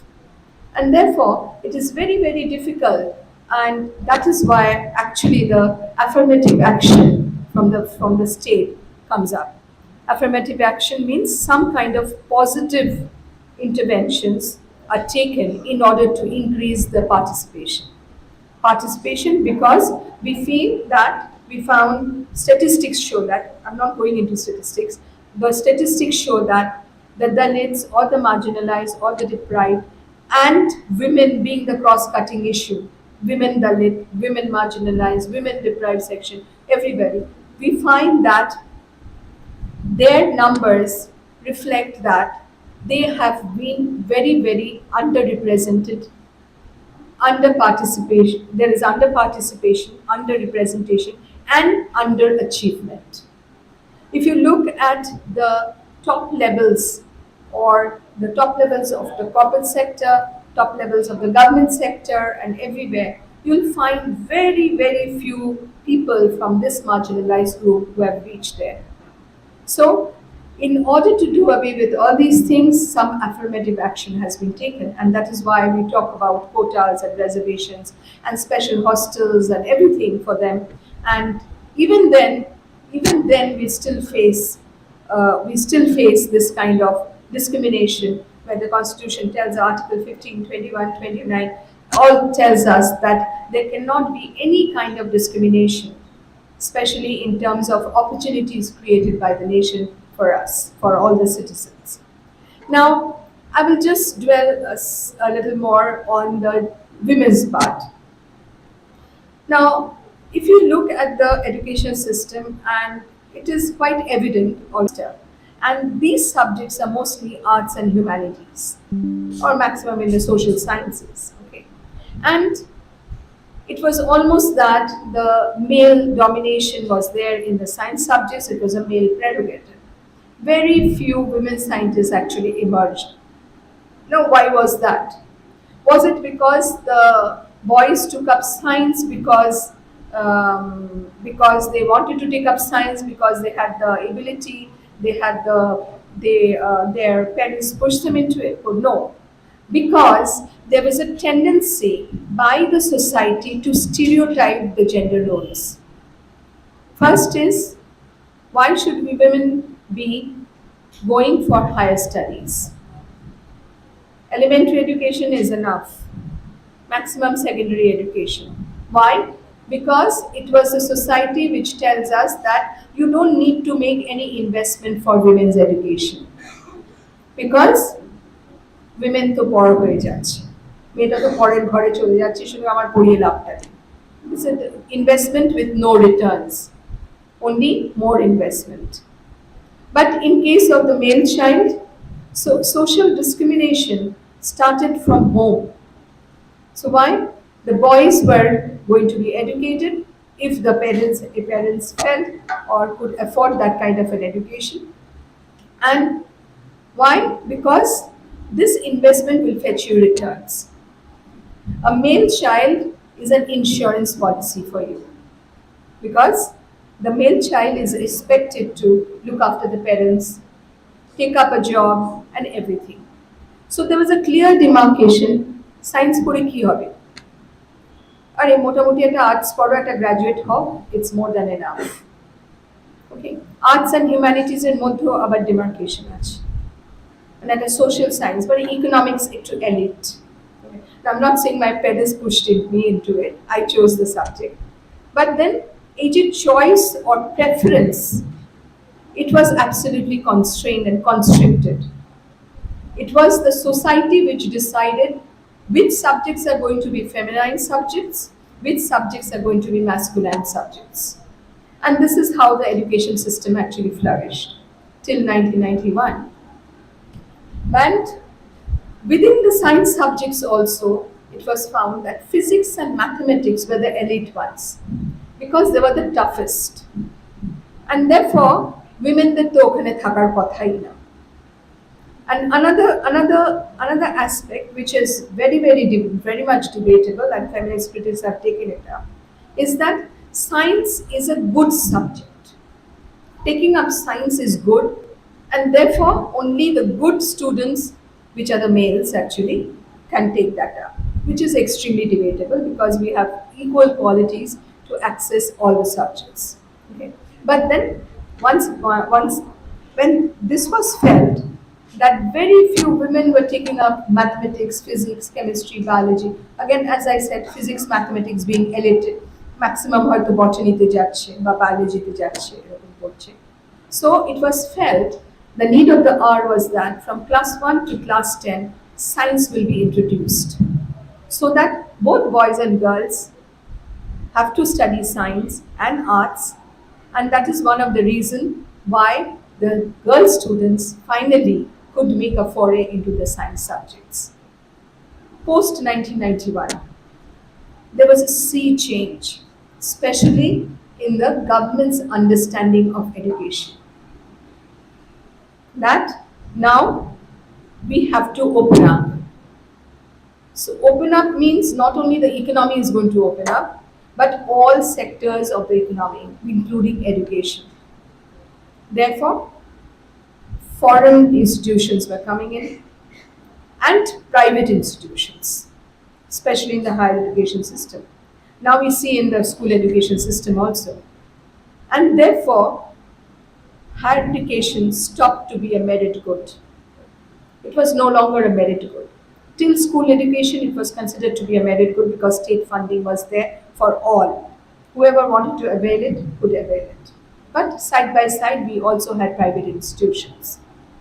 But In case of higher education, besides the state aided in the universities and colleges and all that, I mean, there was mushrooming growth of colleges and universities throughout India, which was catering to the needs of higher education, demand for higher education. Now, who were accessing them?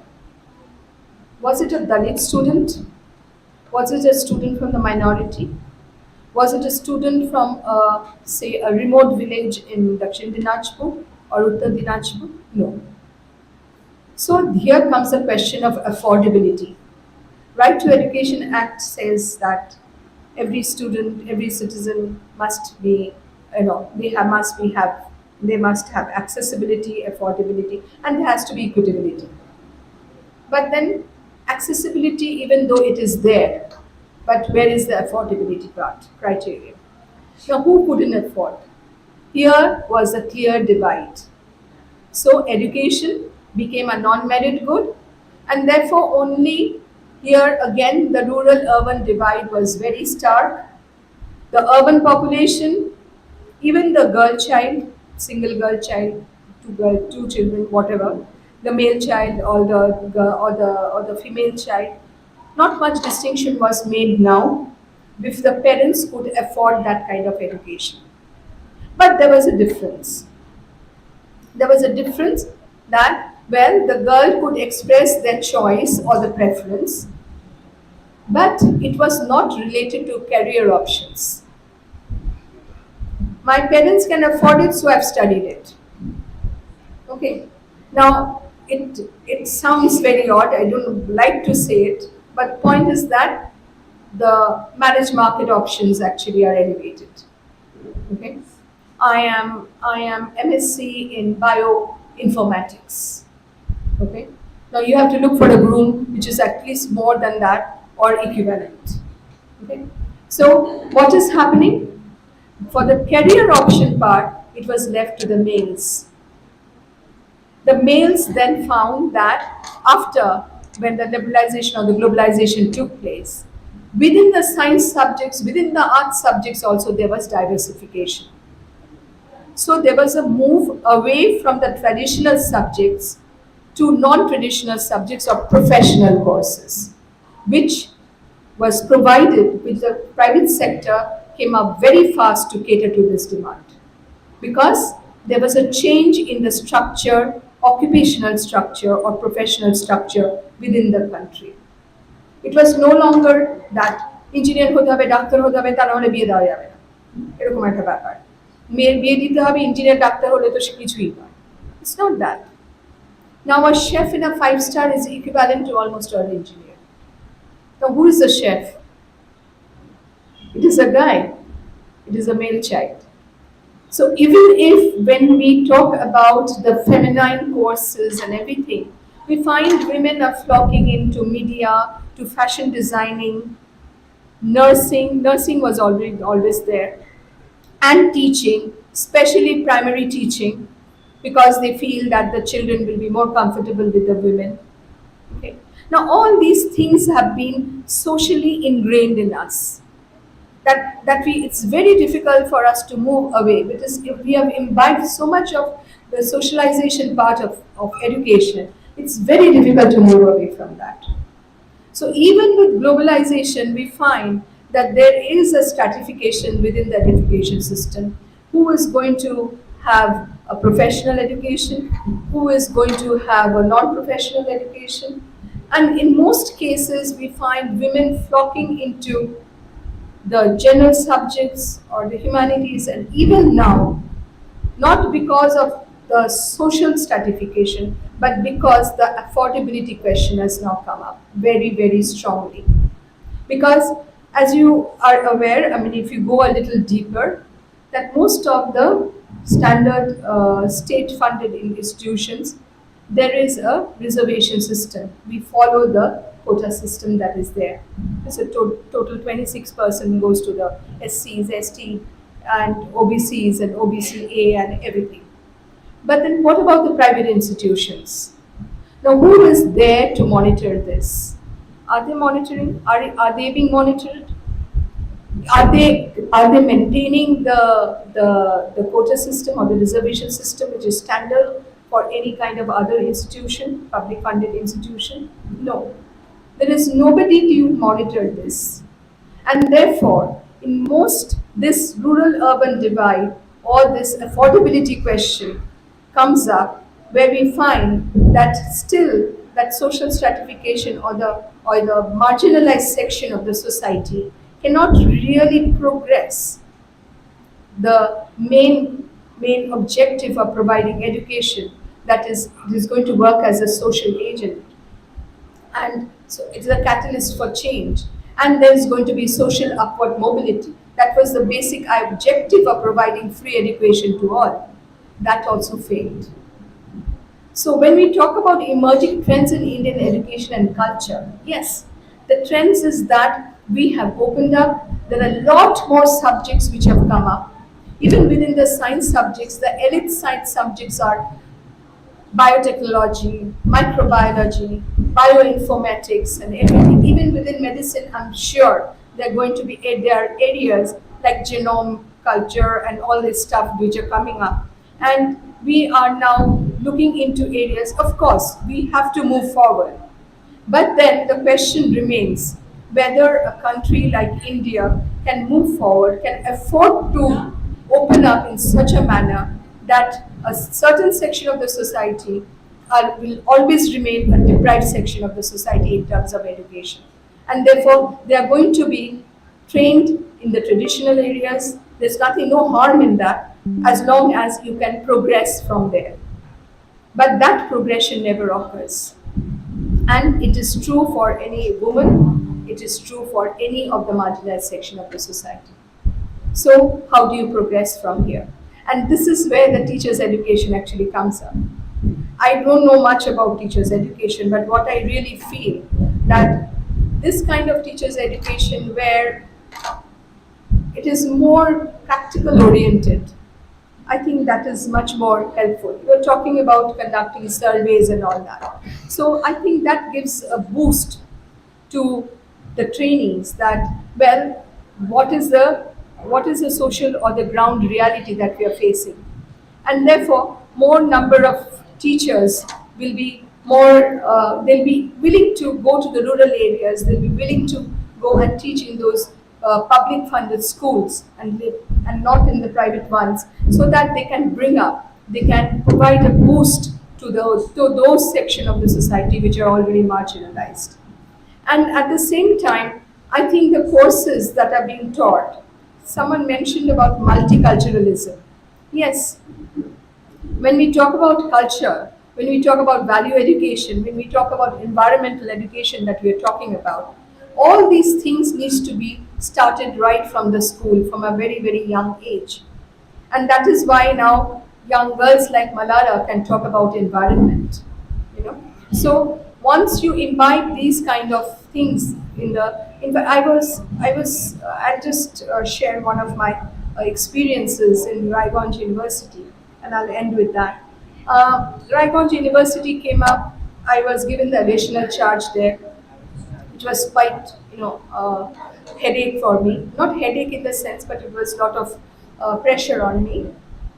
And the students at Raiganj University, I think more than 70% of the students came from the rural areas. Like when I started my career in North Bengal University, more than 80% of the students had come from the rural areas. And that is what actually Dr. Chandra mentioned, that it was a culture shock for me as a teacher, coming from Kolkata, having a very, very different cultural background and everything. And the first day in the class when I lectured in English, then there was a meeting held in the department asking me to teach in Bengali. And I said, I'm sorry, I've not been trained to do that. And it will be very difficult for me. If they have any questions after the class hours, I can always help them out, but not in the classes. Because I feel that if you have to answer in English, it needs to be taught in English, not in Bengali. I felt that. And I stuck to my will. And over the years, there has been a sea change now. I mean, even though the color and the complexion of the students have changed, the number of girl students have multiplied. And there are more number of students from urban and rural areas, but they are equipped. They are equipped enough to understand the lectures in English. But then at that point of time, I felt that they had the brains, they had the ability to understand, or to, the only deterring factor was how to communicate, how to articulate. And that is when I decided I will speak in English with them. So even when they used to answer me in Bengali, I used to constantly speak to them in English. And at some point of time, there was a change. I cannot pinpoint which point. There was a change when they started answering back in English. Maybe it was not grammatically right, but at least they started their articulation. And I feel that, well, there is nothing wrong in knowing English, as there is nothing wrong in knowing or answering in your own vernacular language. But the point is that English is a national, international language. And if there are no books, most of the books are there in English, you need to have a grasp of that language. So this is one deterring factor which I felt. And in Raiganj, 70% of the students, like when I joined, took up as the Vice-Chancellor. I mean, most of them are from the rural areas. And amongst them, 90% of the girl students were studying in the general courses, not even in the honors level. So I was wondering why. And then there were minority students, and which was very, very heartening for me. And I just opened the forum for them. I mean, the father-in-law brought the daughter-in-law to say that I've missed the closing date. My daughter-in-law has missed the closing date of admission to post-graduation. Okay, post-graduation. So I don't want her to stop here. And it really brought tears to my eyes. And I said, you have brought your daughter-in-law. He was wearing the hijab and he was fully covered, this young woman. And I said, you have brought your daughter-in-law to be admitted here. I said, I cannot stop her progress. I opened the portal again and made the portal open, and she got admitted. So they were in this 1.5 years journey in Raiganj University. There were at least 50 incidents. I didn't talk about disability or differently challenged students, because there were so the inclusiveness part comes. And this young girl was coming all the way from Gwalpur. It used to take her 1.5 hours to take the bus and to come here, and she didn't have legs, and I was not in the know. Nobody told me that she did not get a seat in the hostel. It was only when the Students' Association took it up, it was only when there was reflected in the media that I came to know as Vice-Chancellor that one of my students was not given a place in the hostel. Okay. So even though she was differently challenged and she was had to travel 1.5 hours every day and along with another, and coming from a BPL category. Okay, I had made her, tuition fee, free student, tuition fee and all that. But I didn't know about this. So that very day, I called the meeting of the hostel committee. And the primary reason why this woman superintendent, which was on very flimsy ground, she told me that I couldn't accommodate her because there are snakes all around. And I was absolutely flummoxed. I said, what are you talking of? Snakes? From where did snakes come up? Yes, ma'am, opor theke snakes jhulte thake, God is snakes jhulte. I'm saying, then you people are in danger. I mean, it doesn't have to be a differently able child. I mean, all of you are in danger. Why didn't you tell me before? I mean, regularly the grass has been cut and all that, trimmed and everything. But there was a pond behind, which actually housed all these snakes and all. So that very meeting, I said, everything will be done, but this girl has to be accommodated. Near the toilet, the room, shift those girls to the other room. What happened? No, the other room is not livable. Why it is not livable? Chitita lagchhe na. I said, my God, where am I actually? These kind of things, because she did not want to take the burden of a differently able child. And along with her sister, I made her stay in that hostel before I left. Actually, I made accommodation for her. So this is this kind of, what do I say? The attitudinal differences that we have. Each one of us have certain attitudes towards every perspective. Like whether a differently able child can come to the class, whether a woman should study this subject or not that subject, whether her career aspirations should be met or not. All these are attitudinal, or I should say, you know, factors determining the choices, factors which, like religion, like caste, like the three. I talked about the three V's: the Vidya, which is education, the Vedas, which is religion, and the Varna, which is the caste system. And all these three are interlocked and intertwined. And once we can get out of this interlocking system, we can always understand education, the value of education for each and every citizen of the country. Thank you very much.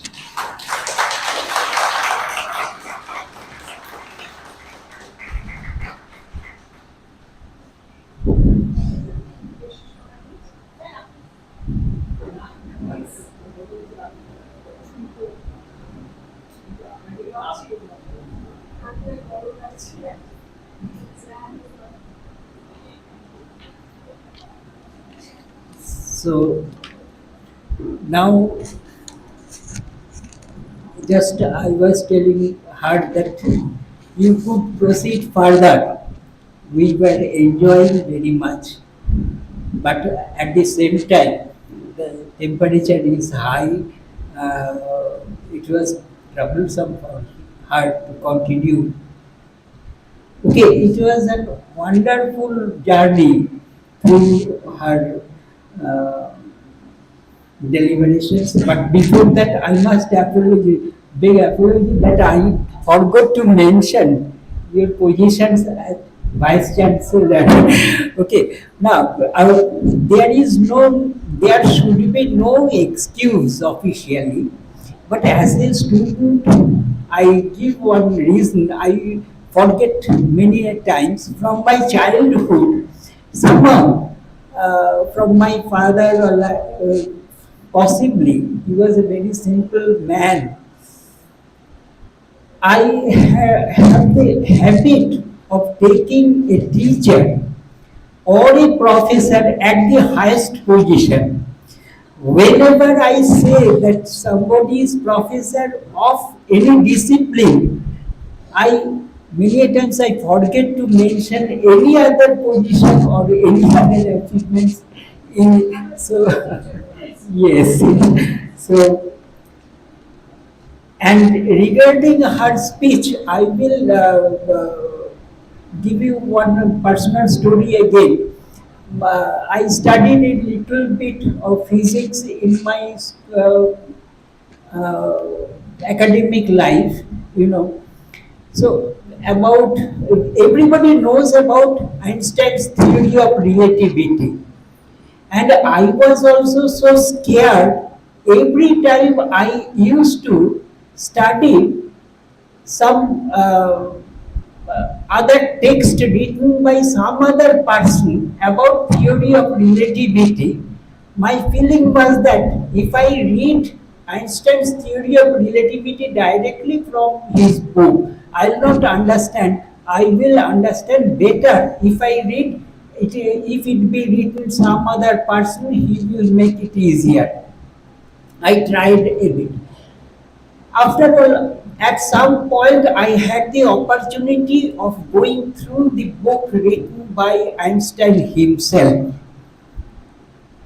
I realized that I made a mistake.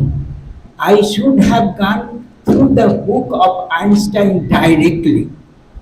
It was because he had the intention of making it clear.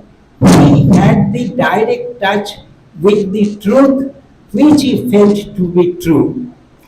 This is also true for this chair. I thought that I will give a summary of what she has taken. Later on, I didn't dare to do that, lest I do some mistake and I make some other twisting which makes some other meaning to her. So better you please, do you have some time? No, you can raise some issues. No question of any for any debate. Only in this section, keynote address in this session, only those questions or doubts are permissible. Those will be in the sense that, madam, if you can further elaborate this point. Do you have any question in that sense or doubt? So the house is open for discussion. If you have any observation or please, and address me now. Namaskar everyone. This is Dr. Goswami from Hon'ble Government College. First of all, I would like to say that it was very enriching and very wonderful experience to learn from you, ma'am. Actually, the idea of equity in access participation in education is my area of interest. So definitely your session was a wonderful session for me as well, enlightening session. Ma'am, you rightly talk about the double deprivation, like a girl child being from a lower caste. She faces a kind of double deprivation, and you were using a term like high-rated, something like that. I could not relate that. So can you please let me know the term, ma'am? And thank you so much for the wonderful deliberation, ma'am.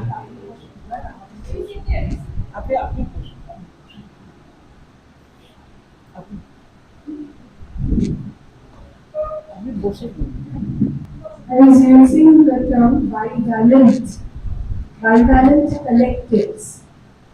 The two ends of the spectrum for social exclusion. One is by birth, and other might be geographical location, or there are other factors which are actually imposed on you. So the other end of the spectrum gives you the other factors which form a collective. So that is why when you say that you are doubly, multiple handicaps, so what are these multiple handicaps? You might be a Dalit woman.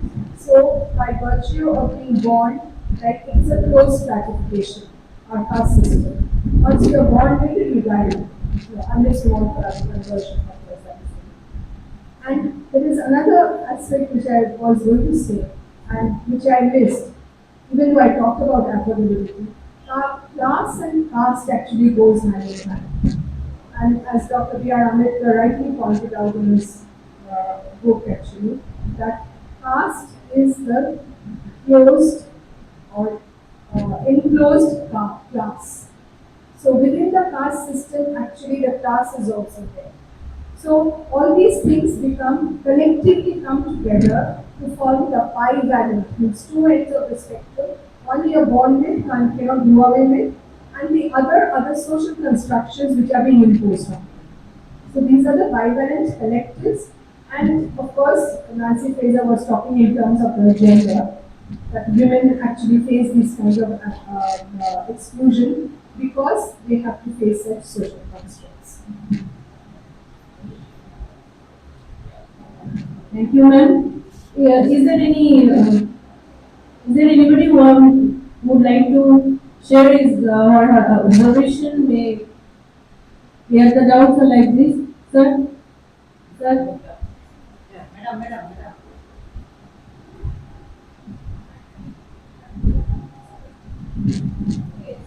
Sir.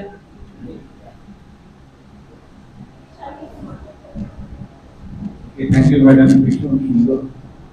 After our program, the social stratification in জায়গাগুলো করেছেন, বিভিন্ন ইয়ার wise করেছেন।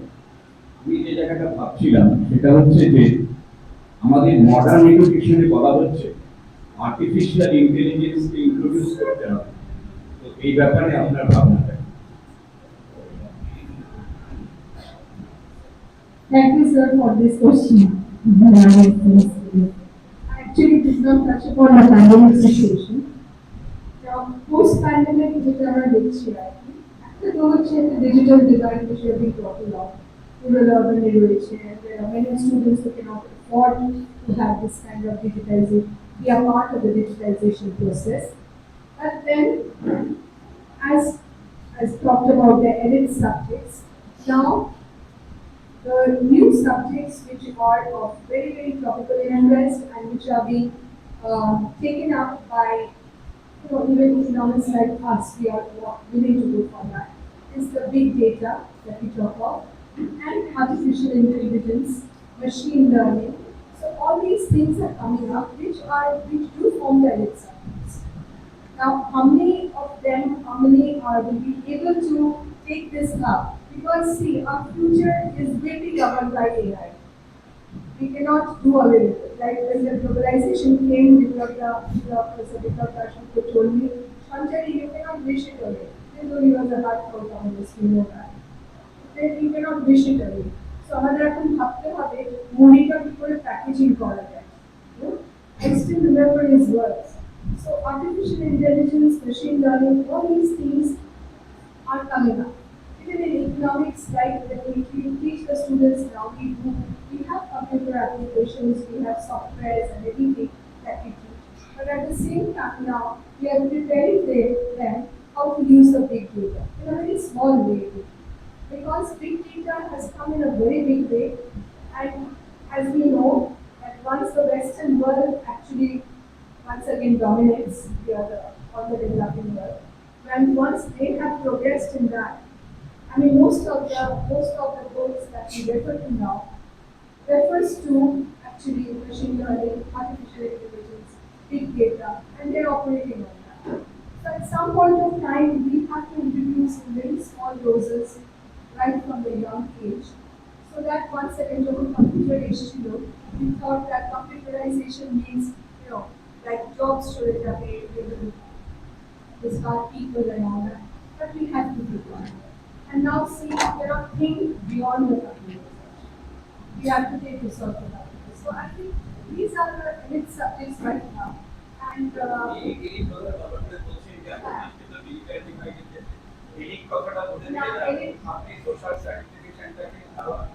আমি strengthen করছি একটাই কারণে আরো একটা কারণে because when you look at the ground reality, it's very difficult আমি তখন এডিট করতে বাধ্য হচ্ছি না আমি কটা গ্রামের ছেলে শিখে আর্টিফিশিয়াল ইন্টেলিজেন্স নিয়ে পড়াশোনা করবে that is a huge challenge. We made a challenge. Maybe I'm using the term edit because I don't have another word to use for it. Maybe I can't say it's a superior subject either, but it's a different subject.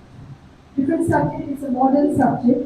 Modern subjects take time to, but of course, এখন technology আমাদের এত advanced হয়ে গেছে that the technological gap আমাদের খুব minimize হয়ে গেছে.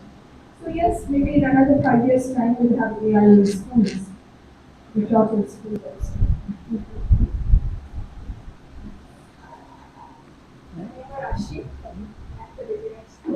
ঠিক আছে তাহলে কম ও এখানেই তো আছে স্যার এখানে so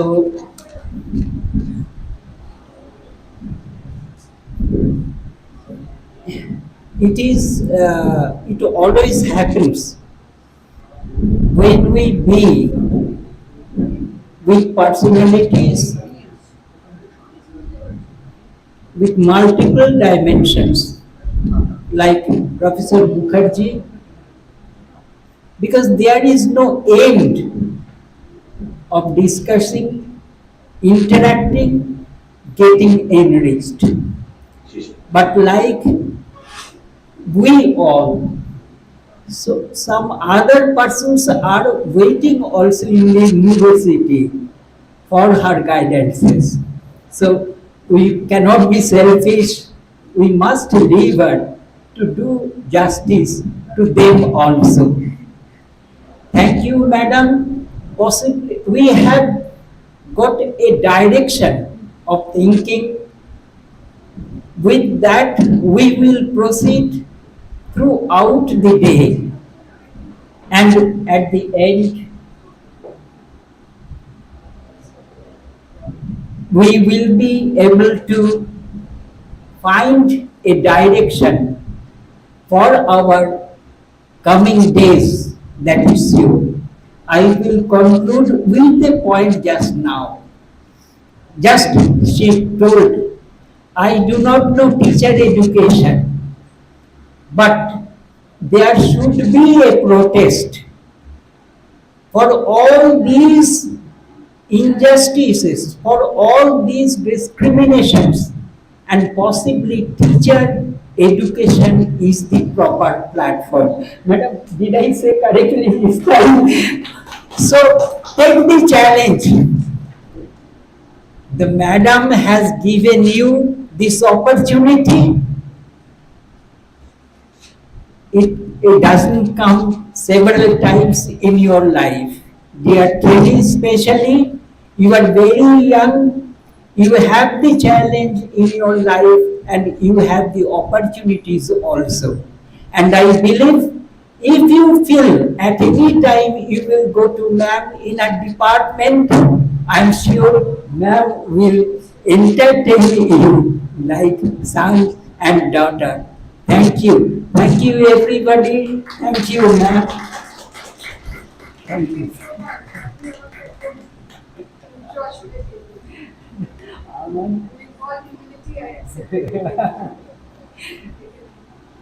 আমাদের উত্তরবঙ্গের মানুষ কি নিয়ে গর্ব করবে? আপনাকে নিয়ে তো গর্ব করবে।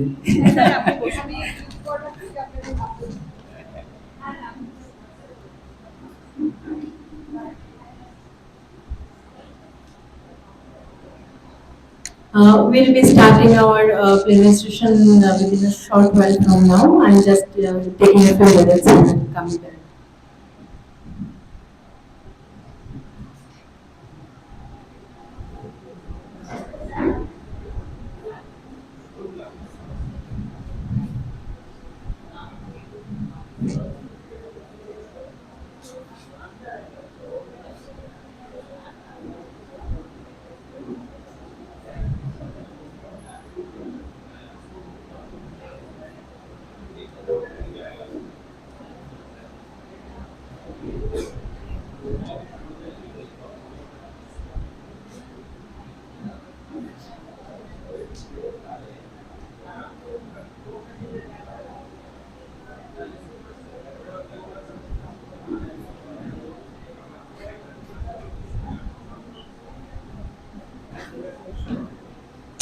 Please don't go out. We are we are going to start the plenary session now. Don't go out.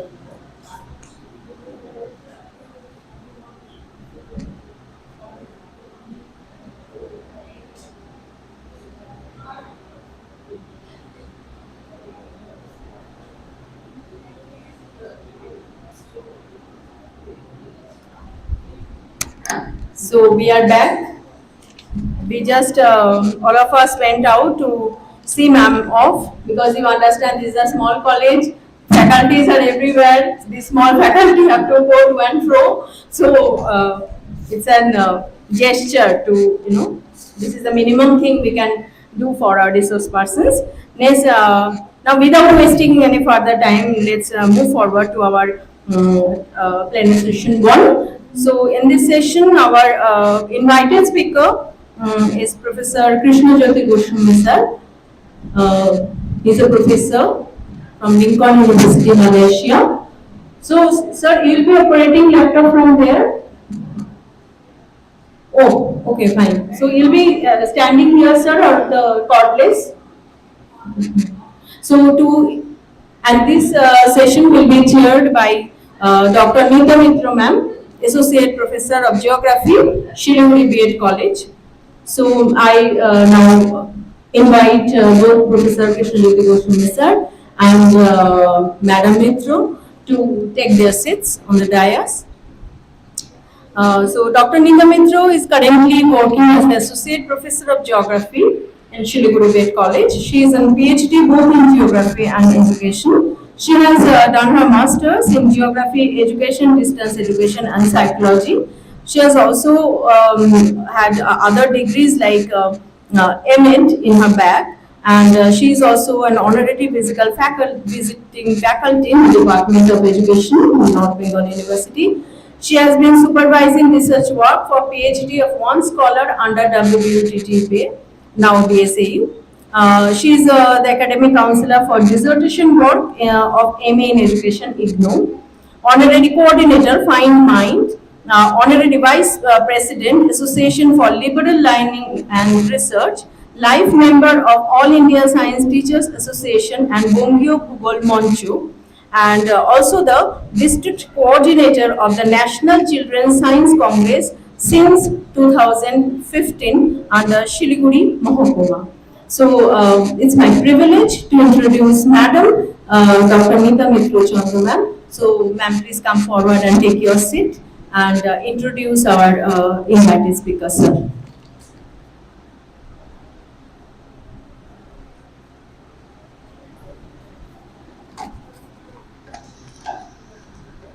Thank you, Rituparna madam. Good afternoon, respected dignitaries, resource persons, all the delegates and participants, my dear colleagues. We have come across two important phases of today's international seminar, Emerging Trends in Indian Education and Culture. We have been enlightened about the different sub-themes that shapes the quality of education leading to the desired national development. In this globalized world where everything is changing, the ideas and concepts in education are also changing rapidly. These changes become non-linear and had become chaotic during the pandemic situation. Now, the pandemic is over. We are free from COVID situation. Experts say that we are also free, but this situation is not same just like the previous situation. So this is called the new normal situation. So there may arise the challenge. What will be the role of education in these trends?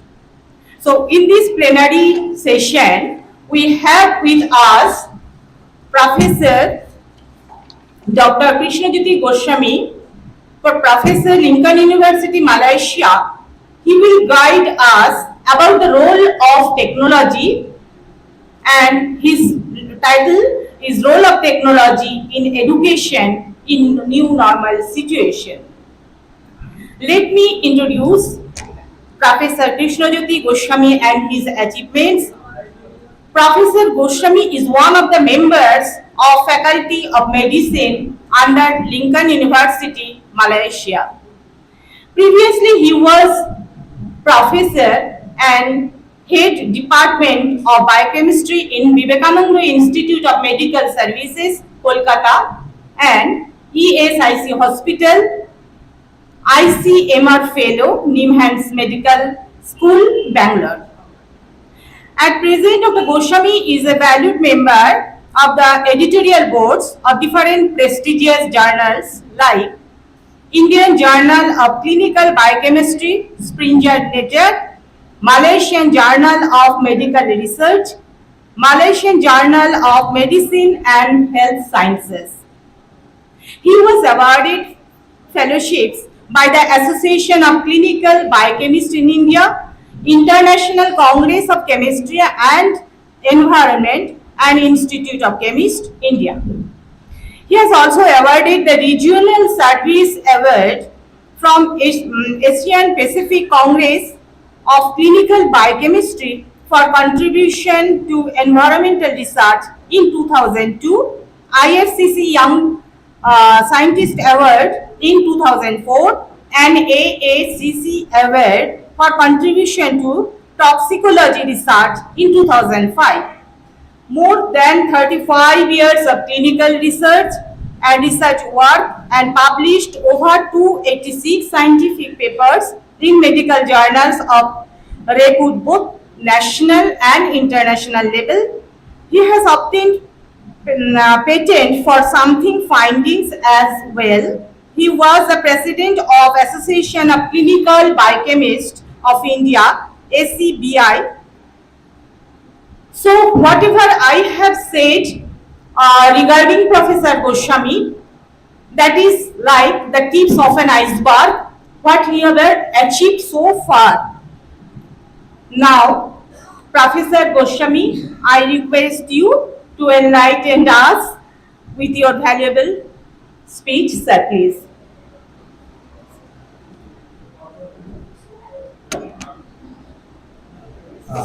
Thank you, madam, for your nice introduction about me. I am very much thankful and grateful for this organizer giving this opportunity. After this COVID, one thing is certain, this is uncertainty, because COVID is coming, and again we have to start this mask and sanitizer and everything. So, in this college, I'm the only person, the misfit for this program, because I'm not, actually I'm not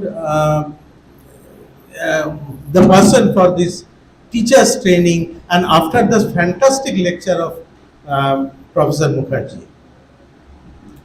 Why I accepting this program? Because I love North Bengal. Only one issue is I love North Bengal. In the year of 1981, I was in Shiv Mandir. That Shiv Mandir and 2023 Shiv Mandir is totally changed. And in the same way, this technology is also changed.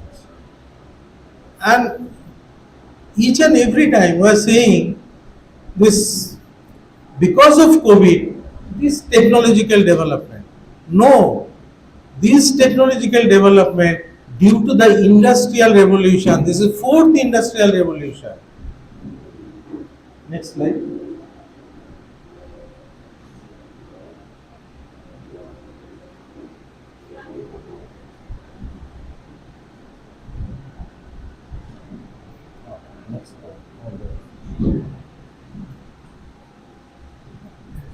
Technology comes from two words. One is techne, in Greek word, techne and logos.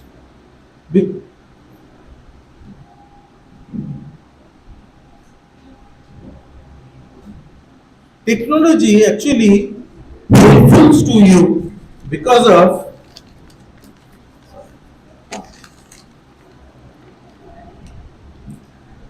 your teaching gadget.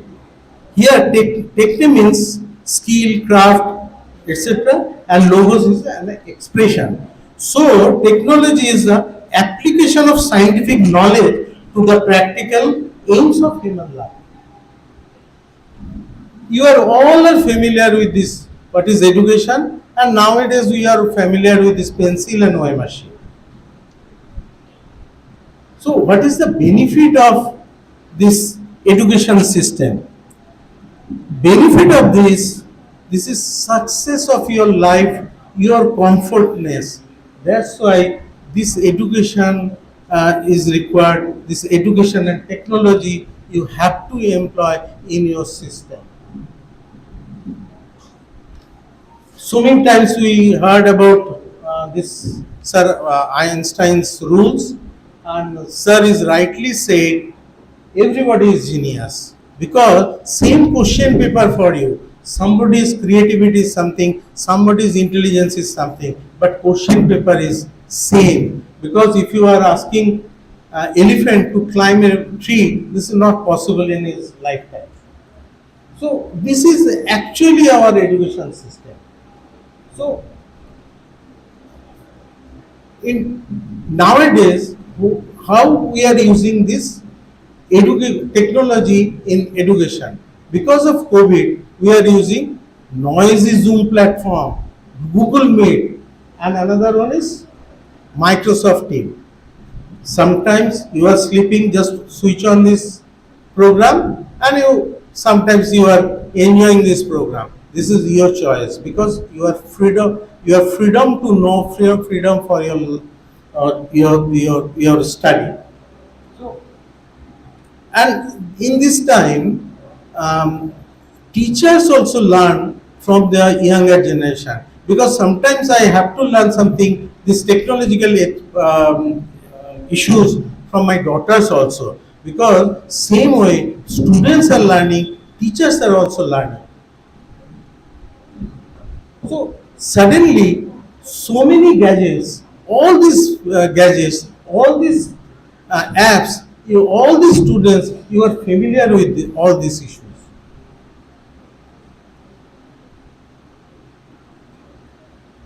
Nowadays, how many of this audience are familiar with this gadget?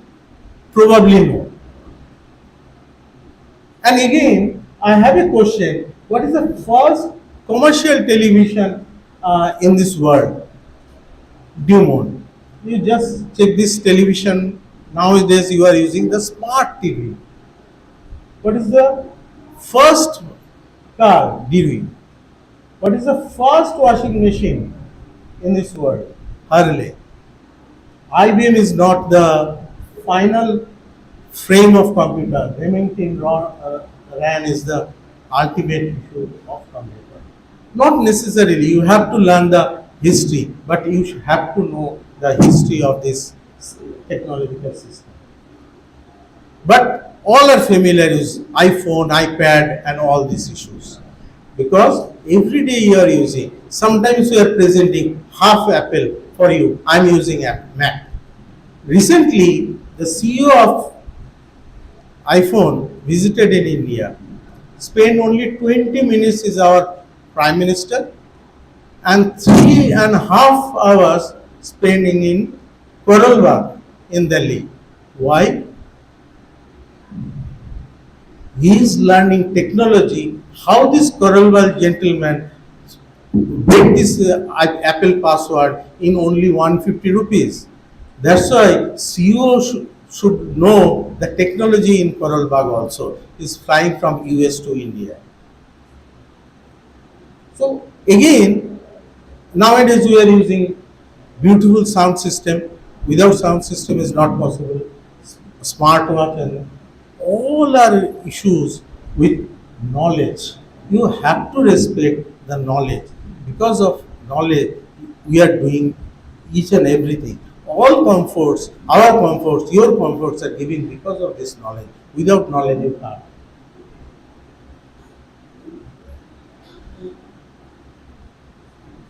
Again, if you have a technology, then service is required. And each and every service center takes at least 1 to 2 hours for this servicing. So, if you have a technology, then again, knowledge is required for update and repairing for that. So, education system should comply with all these facets of this education. So, education makes you humble. So, knowledge is the only part for your learning. Yes. And obviously, all of you have all these gadgets. So, and same way, same thing. So, technology is not like a technology; it's the opportunity for learning tools and improvement in your career and life. So, pre-COVID, we are using PowerPoint, digital cameras, CD, and other things. Why? The visualization to interest you deliver your talk for interesting for your students and other. Nowadays, some groups are giving some clipping for that also during presentation. So, because of technology, now we are the global citizen. if you are receiving degrees from Stanford or Oxford, whatever it may be, some university is giving this degree through online mode, hardly one person should move to that place for giving one or twice in the university. And sometimes we are using some software in that, just like Duolingo, lingo, because you sometimes you have to learn some foreign language. If you trip some Germany or France, then German and France language, French is required. So you have to learn this language. Instead of in any teaching institute, you can use this app in Duolingo. So you can learn all these facilities because of that. So here no geographical limitation because of this globalization and because of technological development. So what is the benefit of this education? This is a flexibility and cost reduction and less documentation and sometimes photocopy, Xerox, nothing is required for this online education system because you have all these things. So again, disadvantage is lack of accreditation. Just like this online education system in India, nobody is accredited in online system. So this accreditation part is very much required because sometimes in the classroom education, you are achieving some NAC, different scales accreditation. Here is no accreditation.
important theory in management.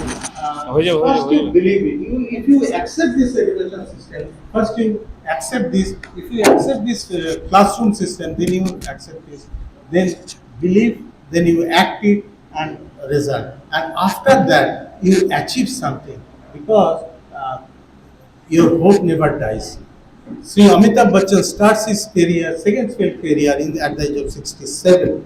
And again, KFC, you are fond of KFC definitely, and started at the age of 65. Whereas Paul Ceremony finished his PhD degree at the age of 90.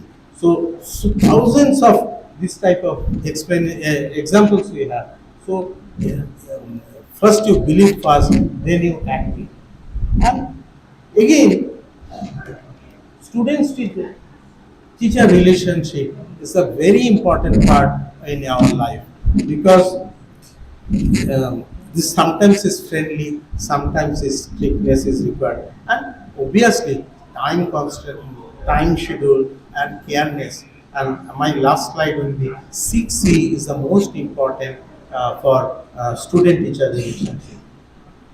And definitely, some students are take something different type of, so you have to take taken care of because of one size not fit for all. So one size, you fix your size just like your shoes.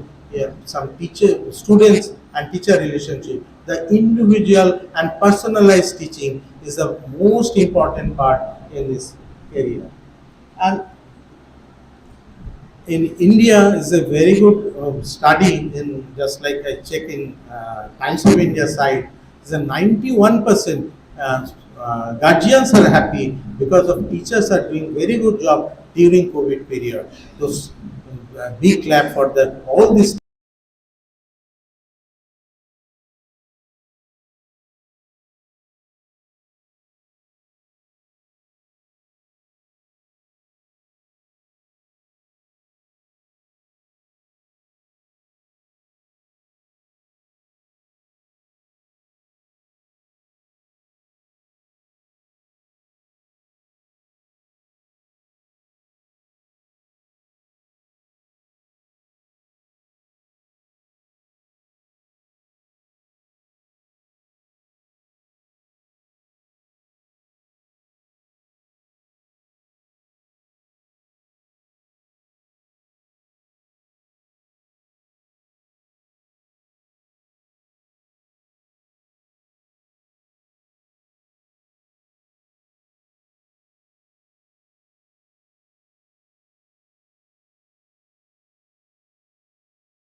Sustainable Development Goals that is formulated by United Nations.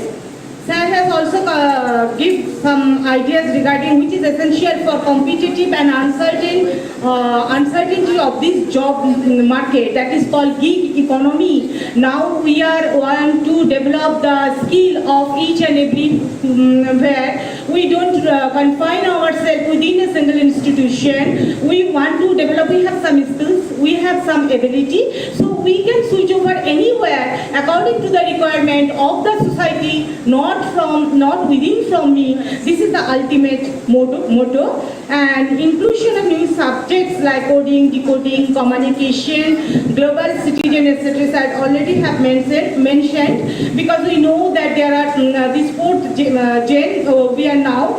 First is from manual to machine, after that come communication technology, after that computer, after that digital, and now is the stage of creative and imaginative stage of technology. And so we have to move ahead with this development. And the most important point in this endeavor, technology should not be a helper. It should be get honor of a partner. So we have to previously in the first half of first part of 21st century, it is believed that there are separate subjects. For example, philosophy deals with the epistemology, psychology deals with the teaching learning, and sociology with the social issues. But after pandemic situation, due to the development of technology, everything has blurred, and we are now in the form of integrated situation. So we have to develop this. So now I open the session for interaction. You know already time is near about 15 to 2 p.m. So I request our volunteers to provide the hand mic. If anybody has some doubts, has some further extended questions like that to say.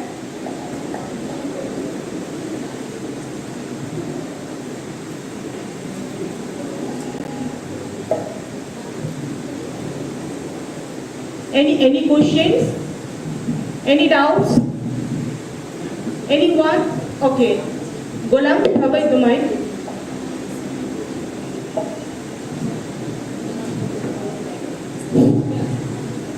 Introduce yourself, Hanif. I am Hanif, faculty of geography from Trinity B.Ed College. Sir, my question is what is 4.0 education system and how to implement a 4.0 education system in our rural areas?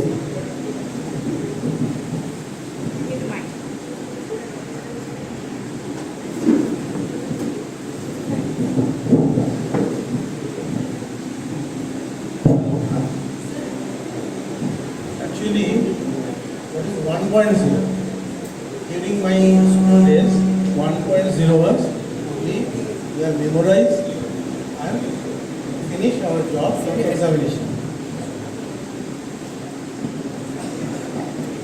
In school days, we are using some notes or something and explain in our examination system. Same way, in morning, I am giving one example in steam engine in front of NGP station. My return train is Vande Bharat. So industrial evolution, in between, one is steam engine, second one is diesel engine, then third one is electric, and fourth one is super fast, like that, with artificial intelligence. So artificial intelligence and competency based technology is the 4.0 education system. So still in Bangalore, some schools are already started robotic and artificial intelligence based classroom, and there definitely some teachers is required. Some teachers is there, and sometimes with artificial intelligence. We have to accept this, but rural area still we have to work for that. Thank you. So thank you, sir. We all are hungry, so let us go for lunch. I think there will be lunch break. Okay, come. No, okay, it's complete. Thank you, sir. Again.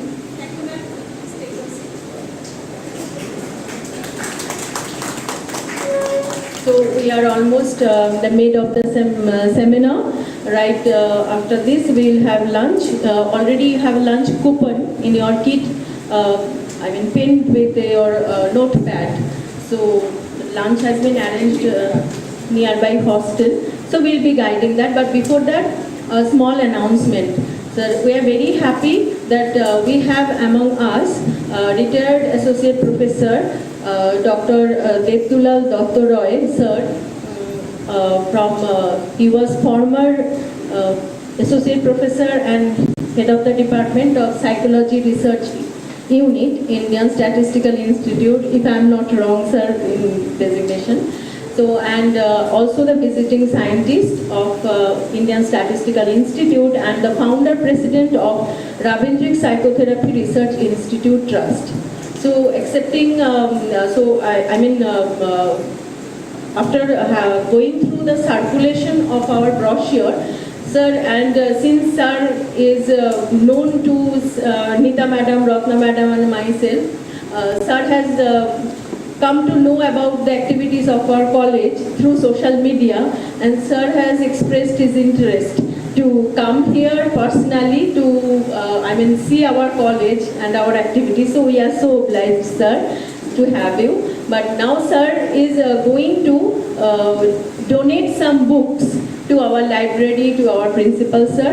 So we thought that this should be done in front of the audience, because the book is very relevant from the contemporary perspectives. It is a book on school psychology. So this is a very emerging field, because nowadays the schools need school psychologists. It is the recommendations. So sir has planned to give these books in silence, but we thought that we should do it public. So right now I would like to request Dr. Roy sir to come forward to the stage, and principal sir also, our librarian ma'am, Dr. Ratnanandi ma'am,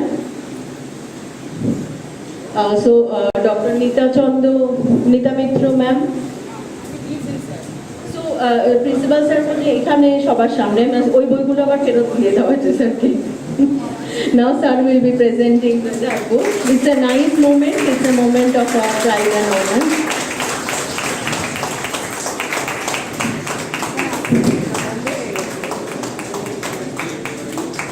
Sir,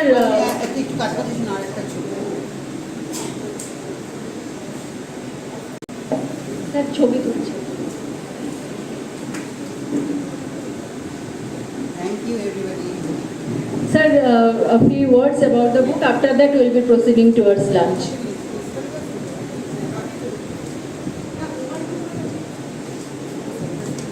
ধন্যবাদ আপনাদের সবাইকে। আপনারা জানেন যে আমাদের ভারতবর্ষে বহু ছেলে মেয়ে আছে যারা এডুকেশনালি খুব পিছিয়ে যায়। তাদের রিডিং এবিলিটি, রাইটিং এবিলিটিটা, রিডিং মোটিভেশন, রাইটিং মোটিভেশন এগুলো কমে যাচ্ছে। তো এর সলিউশনটা কি আছে?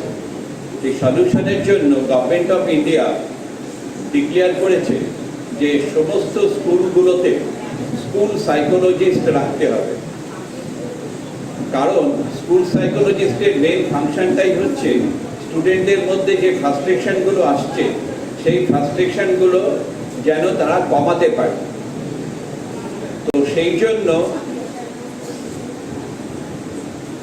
আমাদের ইন্ডিয়ান স্কুল সাইকোলজি অ্যাসোসিয়েশন, এটা ভারতবর্ষের পায়োনিয়ারিং বডি, তারা প্রতি বছর ভারতের বিভিন্ন প্রান্তে বিভিন্ন রকম প্রোগ্রাম করে থাকে এবং ইন্ডিয়ান স্কুল সাইকোলজি অ্যাসোসিয়েশনের যিনি প্রেসিডেন্ট প্রফেসর পঞ্চরামালিঙ্গম, তিনি এই বইটা ইংলিশে লিখেছিলেন এবং তারপর উনি সেটা ডিক্লেয়ার করেন ভারতের বিভিন্ন ভাষাতে যদি এটাকে লেখা যায়, ট্রান্সলেট করা যায়। তো সেই সময় আমি পশ্চিমবঙ্গ থেকে হাত তুলেছিলাম যে আমি চেষ্টা করব বাংলা ভাষায় যেন এই বইটা লিখতে পারা যায়। ভারতের বিভিন্ন ভাষায় বইটি লেখা হয়েছে এবং আমার এটা অত্যন্ত আনন্দের বিষয় যে যখন করোনা পিরিয়ড ছিল, যখন আমরা কোনোভাবেই কারোর সঙ্গে কোনো ইন্টারাকশন করতে পারছি না, সেই সময় আপনাদেরই প্রফেসর ঋতুপর্ণা বসাক দাশগুপ্ত ম্যাডাম আমাকে এই বইটা লেখার ব্যাপারে প্রচণ্ডভাবে সাহায্য করেন।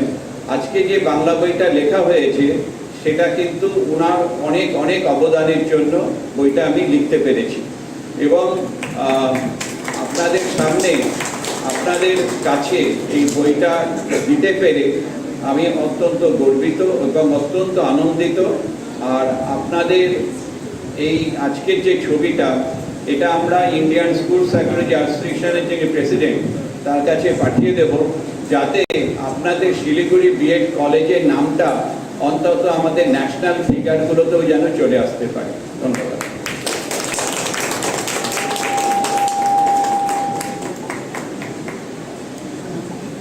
Thank you so much, sir. I have done nothing excepting the helping in translation or like that. You are so generous to, it's so embarrassing for me, but I feel myself blessed because I have this opportunity to work with you, such a person of high stature and so knowledge, as far as I know. Sir, I feel myself privileged and blessed. Thank you, sir. So now it's lunch time.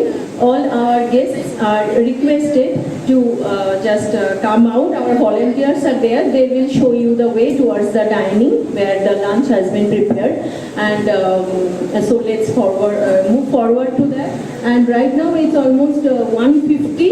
So we'll be meeting as early as possible. Within 2:30 we will try our level best to come back. Thank you.